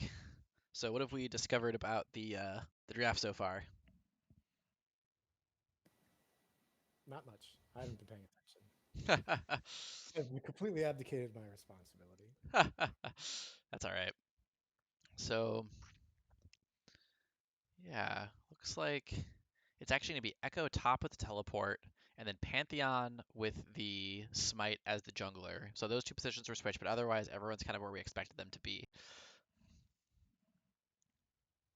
I see that you mentioned you haven't seen Hypnotic Toxin on Lee Sin before. Uh, they think that he's great with Lee Sin, so that is exciting. Yeah, Porofessor.gg uh, give it the thumbs up to Hypnotic Toxin Lee Sin. 100% win rate. So can't argue with that, right? That's right. Yeah, high damage, aggressive Lee Sin. That's just great with Lee Sin. I love it. I want to see what happens there. Yeah, absolutely. Although, I have been really impressed with some of the Lee Sin builds at Worlds. And it kind of inspired me to want to try to play Lee Sin. They're talking about these kind of like tankier Lee Sin builds where they just play utility and help their laners get ahead. And then the problem with that is that in order to pull that off, at least or like in my theory crafting about it, in order to pull that off, you have to be so fucking good at executing the kick, and being able to find just the right target and flash behind them, kick them towards your team. Like your execution on the kick has to be so good because other than a shield, that's the only utility Lee Sin has. So if he's not dealing damage, it's about it's all about the kick, and that's just a lot of confidence to put in your ability to execute a very difficult ability under a lot of pressure that sometimes requires a lot of button presses. So even though I love the idea of playing this kind of like tanky utility Lee Sin, I'm not quite confident enough in my insect to try that out. Considering some of the things I've seen out of Hypnotic Toxin, though, I like the chance of it's seeing at least one, just beautiful kick this game. Yeah, absolutely. He is definitely a much more mechanically skilled player than me, and honestly, against a team with so much dive, I mean, I know they first picked the Lee Sin, but and they didn't know what the other team was gonna play. But honestly, against a team with so much dive, just using the kick to like peel off these divers, I think is also a completely valid use of the ability that will really come in handy to keep the squishies alive. So the good guys are the red team for the first time tonight. That's right, they're playing the red side, so blue side red side matters a ton in professional play because of the order. But obviously at this level, doesn't make a huge difference.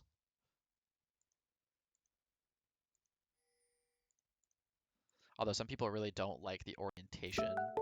Um, and of Yeah. course, and it does change your access to different objectives. So Yeah, I feel like for me personally, in the top lane, I always like the red side more than the blue side. I don't really know why that is so much. I think it has to do with the bush placement. But yeah, I don't know. yeah, okay, you like being the red side as the top laner? Yeah, You like having the tri-bush behind you? yeah, I think so. Okay. Yeah, or is it kind of like that Ender's Game thing, like the enemy's gate is down, you get to feel like you're kind of pushing down into them instead of having to work against gravity pushing up. Could be that. I don't know. Yeah, Dandelion with some early game trading on the Zed here, using that range advantage. He is really going to try to bully the Zed in this early game. Is what I anticipate.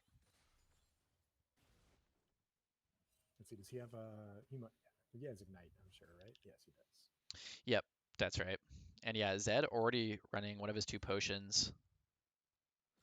Dandelion not afraid to trade into him. Pantheon has annoying ganks because of the point and click stun, but he also doesn't have a ton of like sneakiness. He kind of has to run at you and then jump, and the stun range isn't that long. So unless he's willing to flash, Zed gets his first CS right there. I feel like Dandelion's doing everything he can so far. yeah, nice double tap under the tower without uh, taking the tower aggro. Looks like the W root's going to come up from Maokai. He's going to be able to flash away, get away from the first Pantheon gank. Level 2 gank from the Pantheon. He only has 4 CS right now, so he got the flash, but if he's not able to make something of that, or Echo's not able to make something of that, that means that that's going to be a lot of wasted time compared to the hard farming being done by Lee Sin right now. Is completely cleared out his bot side camps. Here comes the Echo in, trying to do more damage. The Q comes out, but Scott Tong just not having it, not about to die to that. Going to be able to sustain up with the Maokai passive and running the two potions he got thanks to running Doran's Ring. I love running Doran's Ring on Maokai. It's great. I want to spam my abilities and get my mana back and trade with them. I'm not about to just try to farm it out on Doran's Shield. I want to get kills. Looks like there has been some early trading in the top lane. Kalo Balalo, not caught by the Q, but he's going to get hit by the E and the Arcane Comet. Looks like they're being shoved in, but trying to be as careful as they can be.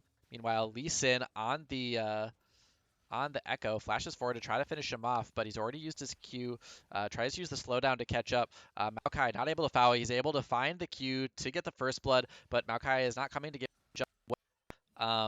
He might be able to Q jump to the Rift Scuttler, but he's not able to. Maokai comes, but it's a little bit too late. Maokai was very low there, so it was dangerous for him to try to show up, especially with Zed off the map and not knowing where they were. So I don't fault him too much for that. It's a scary situation, but first blood goes on to Lee Sin, and hopefully that's the snowball getting rolling. And they did bring Zed out of lane. The Pantheon was in danger there. Almost, things have just been a little bit closer. Maybe could have even gotten a double kill, but seems like definitely the first blood worth it for the red team. Yeah. Lux E just doesn't hit anything there. This might be a trading window, especially if Nami can land a good bubble. The Q does land, but there's not much follow-up. Oh, the bubble doesn't quite go out, and Kalabalalo jumping away. Here comes the Echo in on the Maokai again. Weird little visual bug there. It looks like Maokai disappeared for a second, but Maokai's going to start getting too tanky for this. He's already built the Ruby Crystal, and once he built some dedicated MMR, it's going to be really hard for the Echo to trade on, especially since the Echo's on Electrocute. Did not take Conqueror or anything like that to try to help the situation. But looks like the Pantheon bot or gank might be coming in bot, but our bot lane's playing so safe. I think they're going to be okay. Lee Sin jumping on the Zed. Yeah. Looks like he landed the Q, but the Zed able to do tricky ninja things in order to get away. But here comes it's going to be a 4v4 in the river. The bot lane is also coming. Lee Sin misses, but here comes the Pantheon Sun. He's able to flash forward and get on top of Dandelion. That is going to be enough to execute him in a kill going over to blue side. They are now up about 600 gold, and they're going to turn that into the Infernal Drake. Lee Sin on the Zed, dealing the damage. But since he is on the Conqueror build, not quite the burst damage from the Electrocute.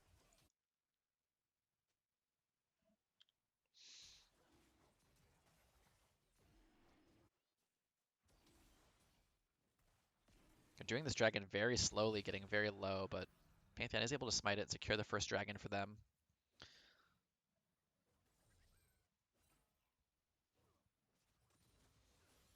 Both these teams are so early game focused. I mean, Maokai scales pretty well. So does Tristana, but Lee Sin and Lucian, notable early game champions. Samira, Zed, Pantheon, and Echo, all notable early game champions. Look like Hypnotic Toxin comes in for the gank, but they're not able to find the Echo, who is able to get away with the phase dive or phase rush, whatever his E is, little dash thing.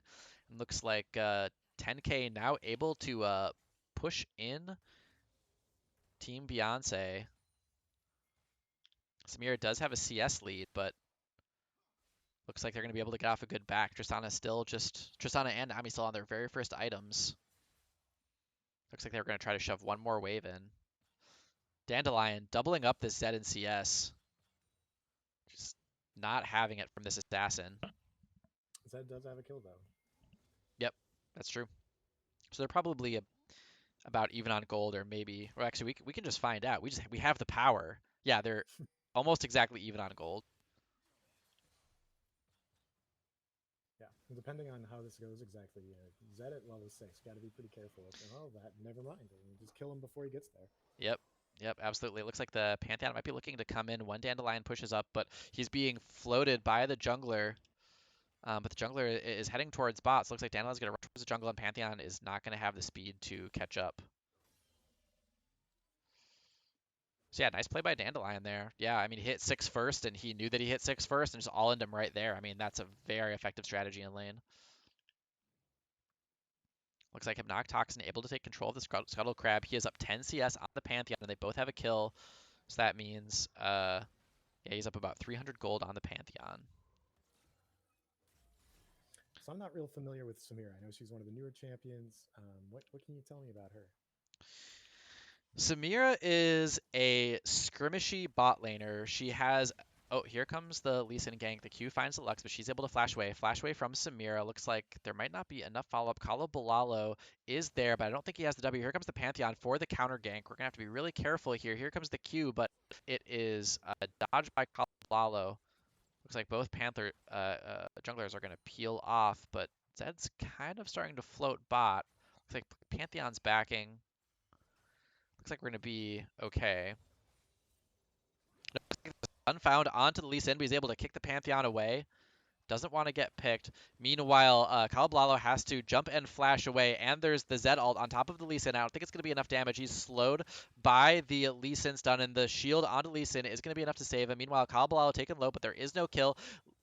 Lee Sin Lucian farming in and getting a play. Here comes the Lux Q, but it's not going to be enough. The Lux ult is up, but it's going to go wide, not hit anybody, but their flashes are past the tower. Hypnotic Toxin is going to be taken down by the Samira ult, and Kalobalalo has to run for the hills. Meanwhile, Silly Mouse is stuck under the tower, covered by the enemy team on two sides, trying to clear the waves so they can't tower diver. She catches the Lux under the tower with a nice bubble, but her wave clears is not quite good enough for this situation. Are they going to look for another tower dive? The flash and heal of both Lux and Samira are down. I think it's going to be okay.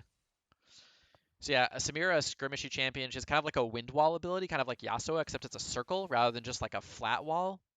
And then she has an ultimate that has a 3-second cooldown, but she can only use it if she builds up her style points by doing damage with different abilities during the fight.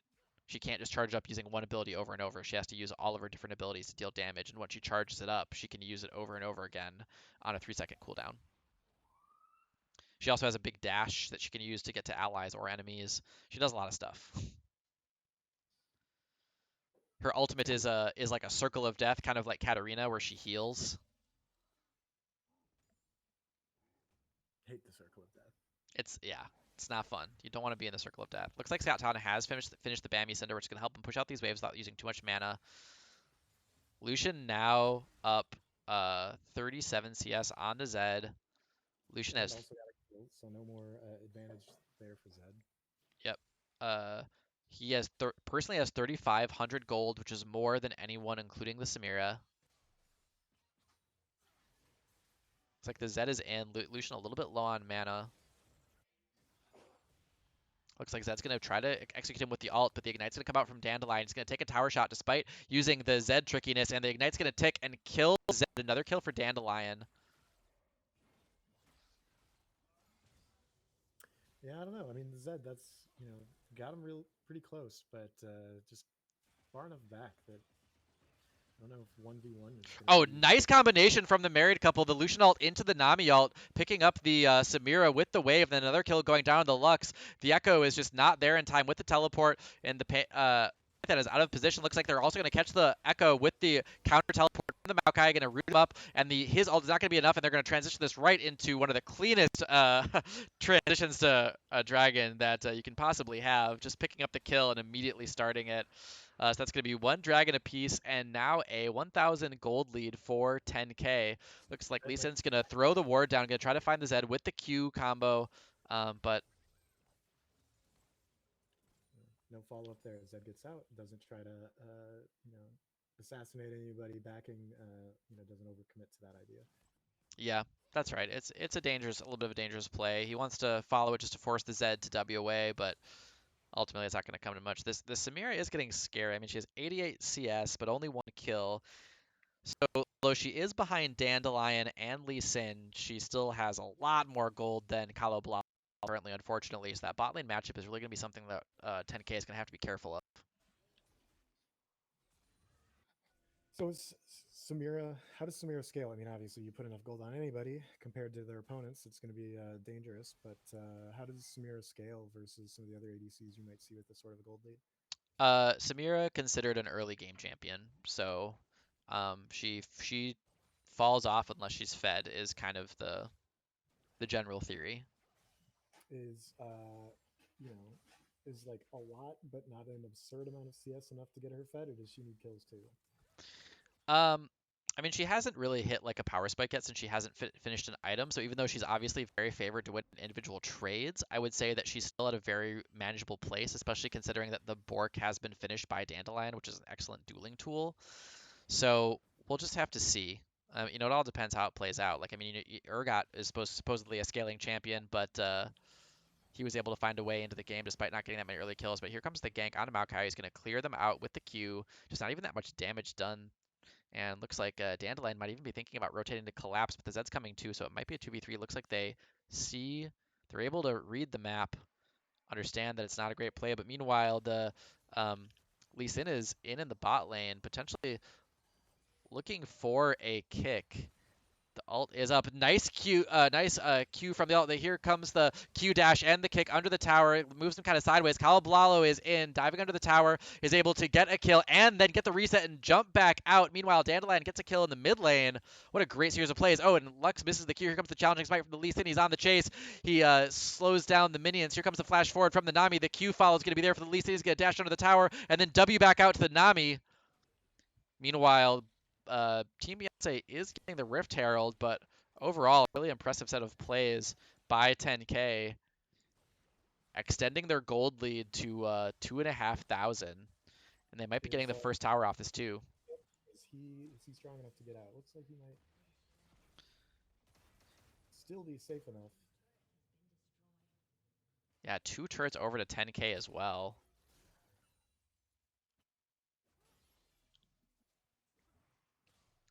So they are now up 9 kills to 3. They have an almost 4,000 gold lead 14 minutes into this game.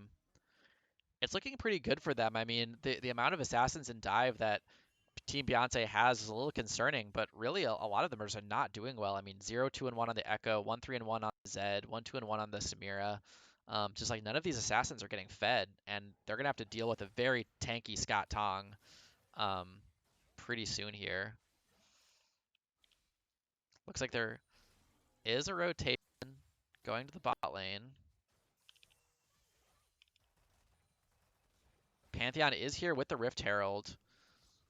So 10k will have to be careful here. The Rift Herald's probably going to execute the tower, so if they're not careful, they might Pantheon ult behind them after the tower is executed.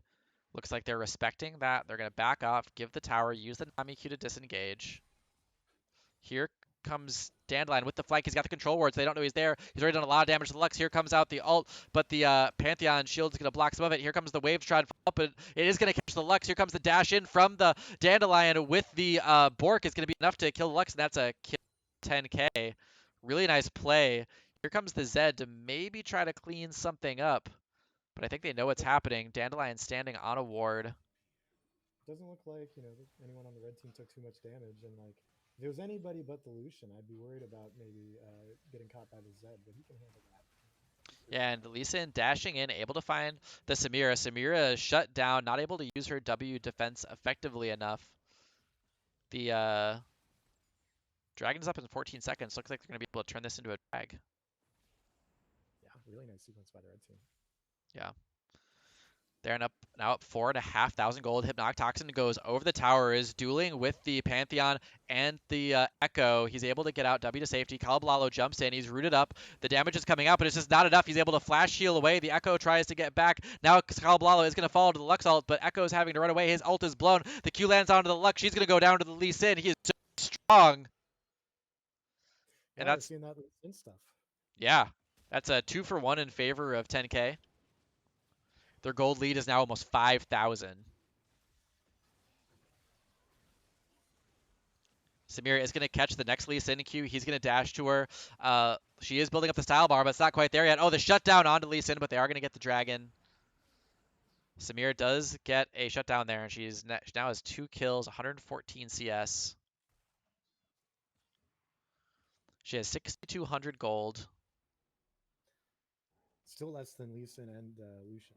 That's right.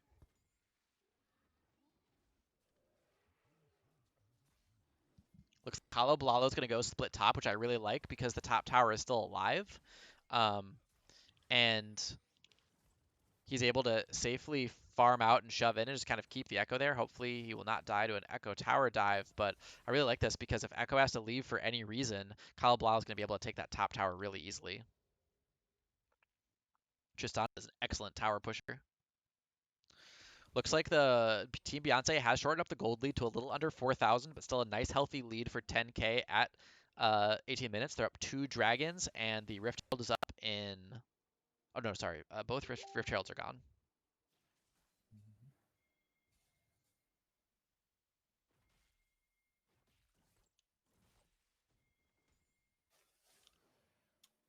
So we see a lot of activity near the North River. What do you think the two teams are thinking with that? Is that just like that's where we caught? Just the rotations just brought everyone there at the same time, or is there an objective, something that was bringing them there? Yeah, I'm not totally sure. I mean, they might... Here comes the Pantheon ult. The Pro Belt goes out, but they don't even have a wave there, so the tower dive potential here is really low. Yeah, that's a pretty Pantheon ult. And guy's out that top tower who, he's not a super AD champion or anything, but does he have what's Demolish? Maokai can actually take turrets pretty quick, in my experience, if you have Demolish on. All right, looks like there's going to be a fight. The Lux ult is going to come out, but it's not going to kill anyone thanks to the flash from the Lee Sin. Here comes out the Lucian ult, but it's not going to get anyone thanks to the Pantheon, but the chase is on. Here comes the Dandelion on the Lucian, dashing in. So much damage. Double kill onto the Lucian. Looks like they also picked up the Samira. Didn't even notice they were doing so much damage. Heals coming out to protect Dandelion. Meanwhile, Tristana is shoving in the mid wave. To answer your question, it looks like... Oops. Maokai does have Demolish, yes. Looks like, yeah, Tristana just executing that tower. Wow, Kalablalo's Tristana skin is so adorable. Oops, I want his. Wow, look at that. Oh. So she like Poro pajamas or something like that? Yeah. Wow. Heartwarming. Heartwarming with a big gun.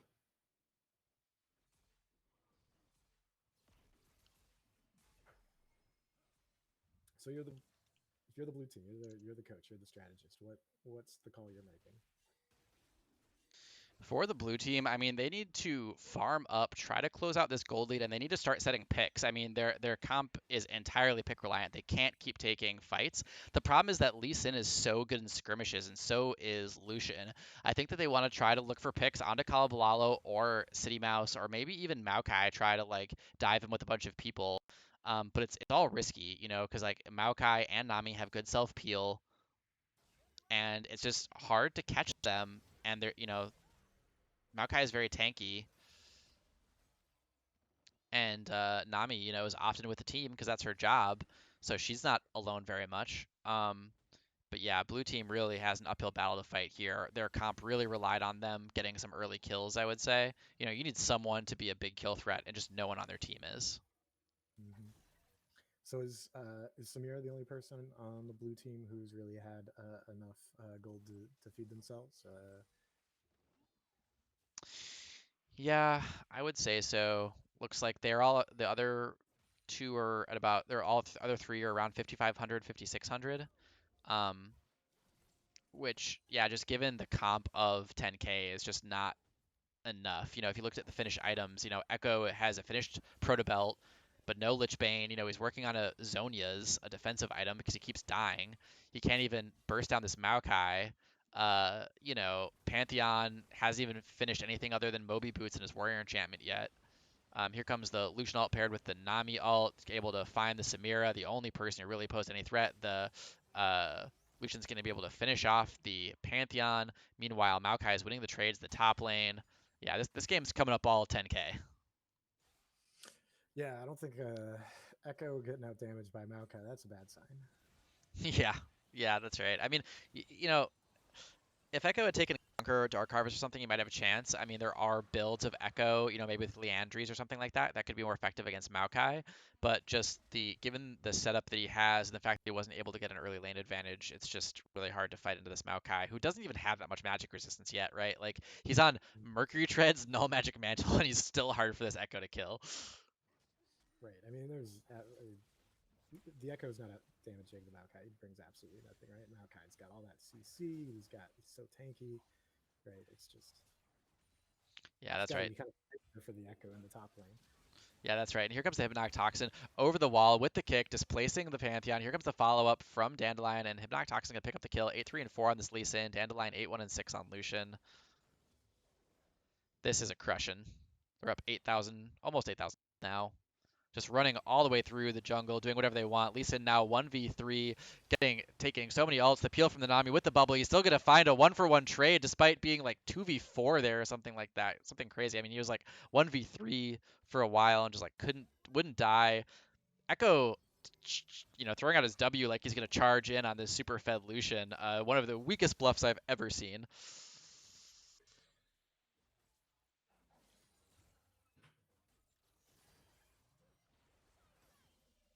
Yeah, especially with Nami there to back him up. Okay, it looks like he is coming in on the Lucian. He is going to die for it. Yeah, he like trades his ult for like Q damage. They might try finally be able to. Nope. Nami is able to disengage with the bubble. They can't even find a pick. But here comes the Echo again. Maybe they're gonna try to Pantheon ult in. Yeah, he keeps throwing out that W forward. I don't know.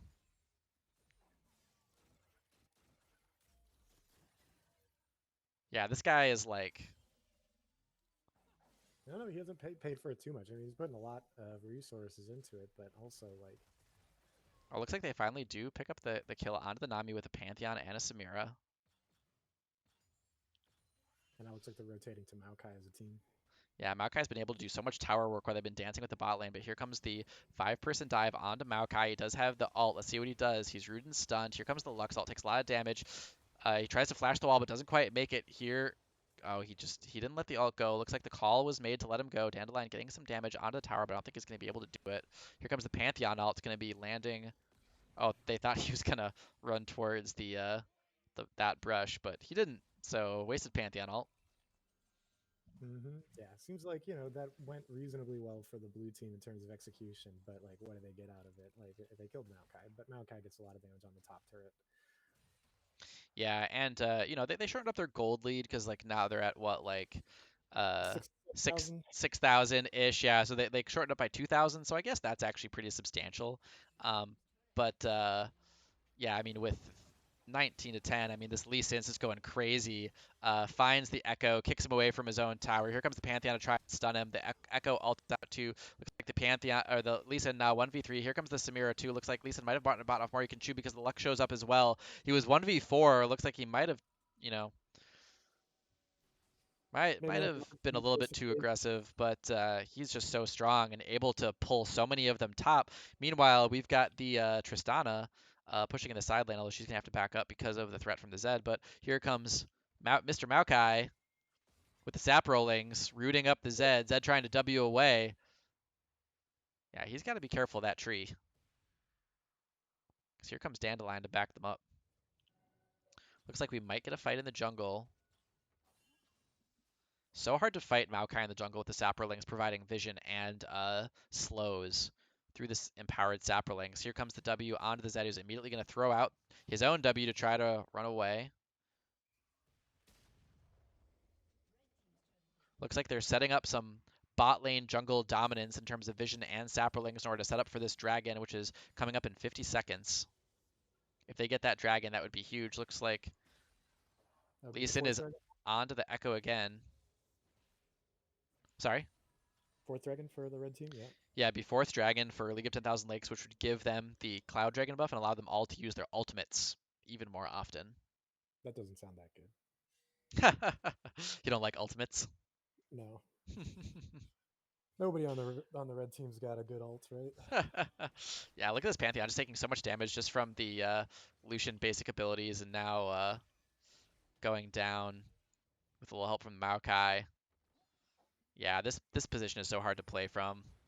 Looks like they're going to find the Samira. Dandelion fearlessly running forward with the Finnish Guardian Angel. He can kind of do whatever he wants. Maokai roots up the Echo. He's going to Zonia's and alt to get away. The Zed is in, but he's doing so little damage. That's going to be a free kill for 10k, and they're going to send the blue team running for the hills just as the dragon spawns. Looks like this is going to be a very easy Cloud Soul for 10k. Yeah, look at Dandelion here.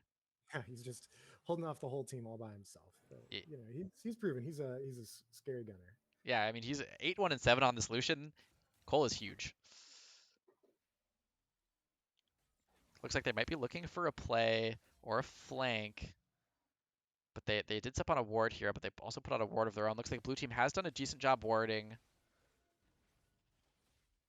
Are they going to find Lee Sin on the red?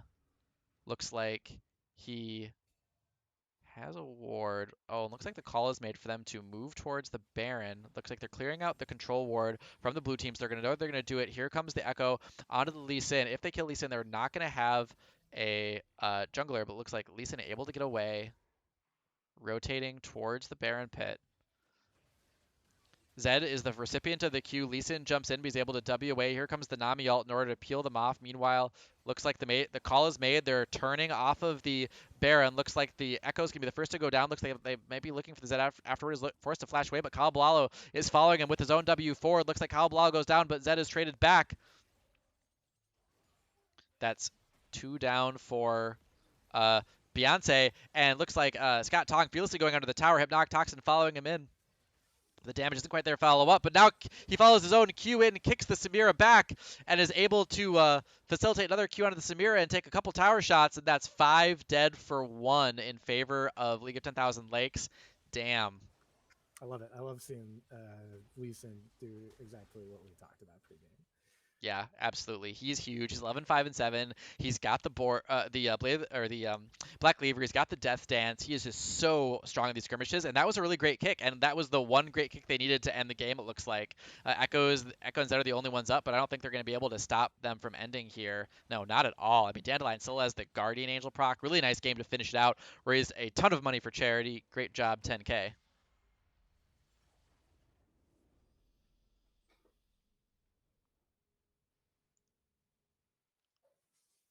Let let's look at that post game gold graph.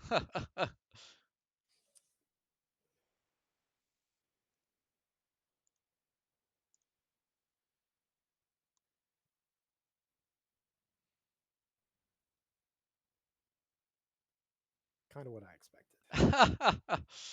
Yeah, yeah, looks like, Blue had a very small advantage, maybe 10 minutes in, but not really the advantage they needed. And, uh, with Dandelion being so strong, I mean, he was always a bastion of strength for 10K, and Hypnotic Toxin being so strong. So whatever gold differential there might have been in the bot lane that contributed to that early slight Team Beyonce advantage, just completely uh, steamrolled by Dandelion. I mean, look at the Lucian damage graph there. Yeah, it's crazy. And like Lee Sin also completely swamps anybody on the blue team. We were talking about how the Echo was having a hard time dealing damage. Still, way more damage than anybody but Lee Sin and Lucian, but not even close to enough to get it done. Yeah, that's right. Yeah, they kind of did what the other team did in the last game, where they took those early game advantages and they just rolled them up so strongly that the other team just couldn't come back from it, even though like, theoretically there's Lucian fall off and Lee Sin fall off. They were so strong, that they just weren't really approaching that fall off at all, and were just able to get so much done, despite the fact that they weren't like playing scaling champions. But as long as you get the work done in the early game, that doesn't matter. What I'm disappointed about though is that League of Graphs, like had to give the blue team, this little slice of the team gold advantage graph. They had just enough there that they had to entertain the idea that the blue team was going to get a gold advantage. Like, why not all red? Come on, guys. Yeah, it's a blemish on a game that was obviously under our control the entire time. Yep. Yeah, that was an awesome game. Everyone really doing what they needed to there. I mean, uh, Kalo Balalo and City Mouse making the best out of a tough lane with Samira Lux. I mean, that lane could have easily snowballed so much more out of control. Each of them only had 2 deaths, and I don't know, and some of those deaths were like the result of 4-person dives on their tower, taking up a ton of resources from Team Beyonce. So stopping that Samira from snowballing out of control, letting the lanes that were, had a little bit better lane matchups do what they needed to do, and then ultimately, helping with split pushing and towers and doing what they needed to do in the team fights, and then Maokai in the top lane, just not giving anything up to the Echo, playing carefully when he had to, but then also recognizing when the tide had kind of turned in his favor, and then, taking the fight to Echo, who just could not kill him. Yeah. And City Mouse in the bottom lane also, yeah, with a 2-2 and 17 line, 17 assists, 73% kill participation. Like, yeah, like maybe the bot lane, like the Samira might have been bullying for a little bit, but definitely able to make an impact in the rest of the game as well. Yeah, I mean, you So think about how long City Mouse was, under her tower, not able to roam around and like not getting kills herself. The fact that she has the same kill participation as Lee Sin and Lucian, who are all over the map. I mean, I think that shows you the incredible impact that City Mouse had on the team fights. Just with so many hitting so many people with her ult, really good peel with her Q bubble, just really doing the work and supporting Kalablala well in the laning phase, and then also just being that all-around team support that you need for the mid and late game.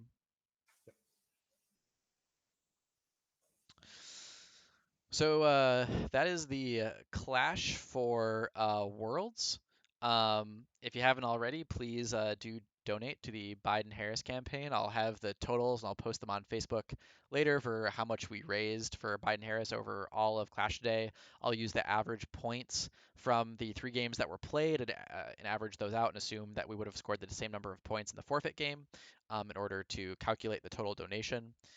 And yeah, thanks everyone for joining. Anything you want to say before we head out, Joe? I think you should use the max. Assume that they take the average, take the max.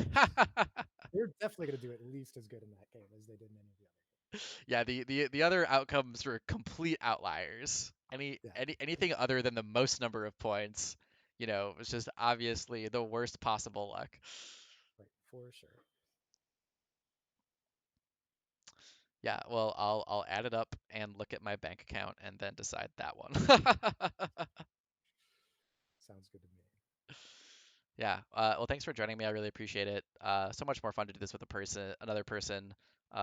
Pretty lonely on the one night I didn't have anybody, although it was still fun. But yeah, it was really great to have you. So thanks for helping me out. Yeah, it was good to be here. I enjoyed watching the games and talking league with you, and yeah, it was my pleasure. So thanks for inviting. Yeah. Have a good night, everybody. Hope you enjoyed the Clash. I think there's more Worlds coverage tomorrow morning, potentially, if you want to watch that. And I will be trying to upload the full stream of this onto YouTube. Um, I think if I set the expectation that I'm going to break this down into individual videos, it will never get done. And so I think I'm just going to upload it as one 3.5 hour video to YouTube, and I'll put in the timestamps so that you can kind of seek around. Yeah, but if I make it into too much of a chore, it'll never get done. So the whole thing will just go up on YouTube pretty soon, hopefully. So thanks everyone, and have a great night. We are out.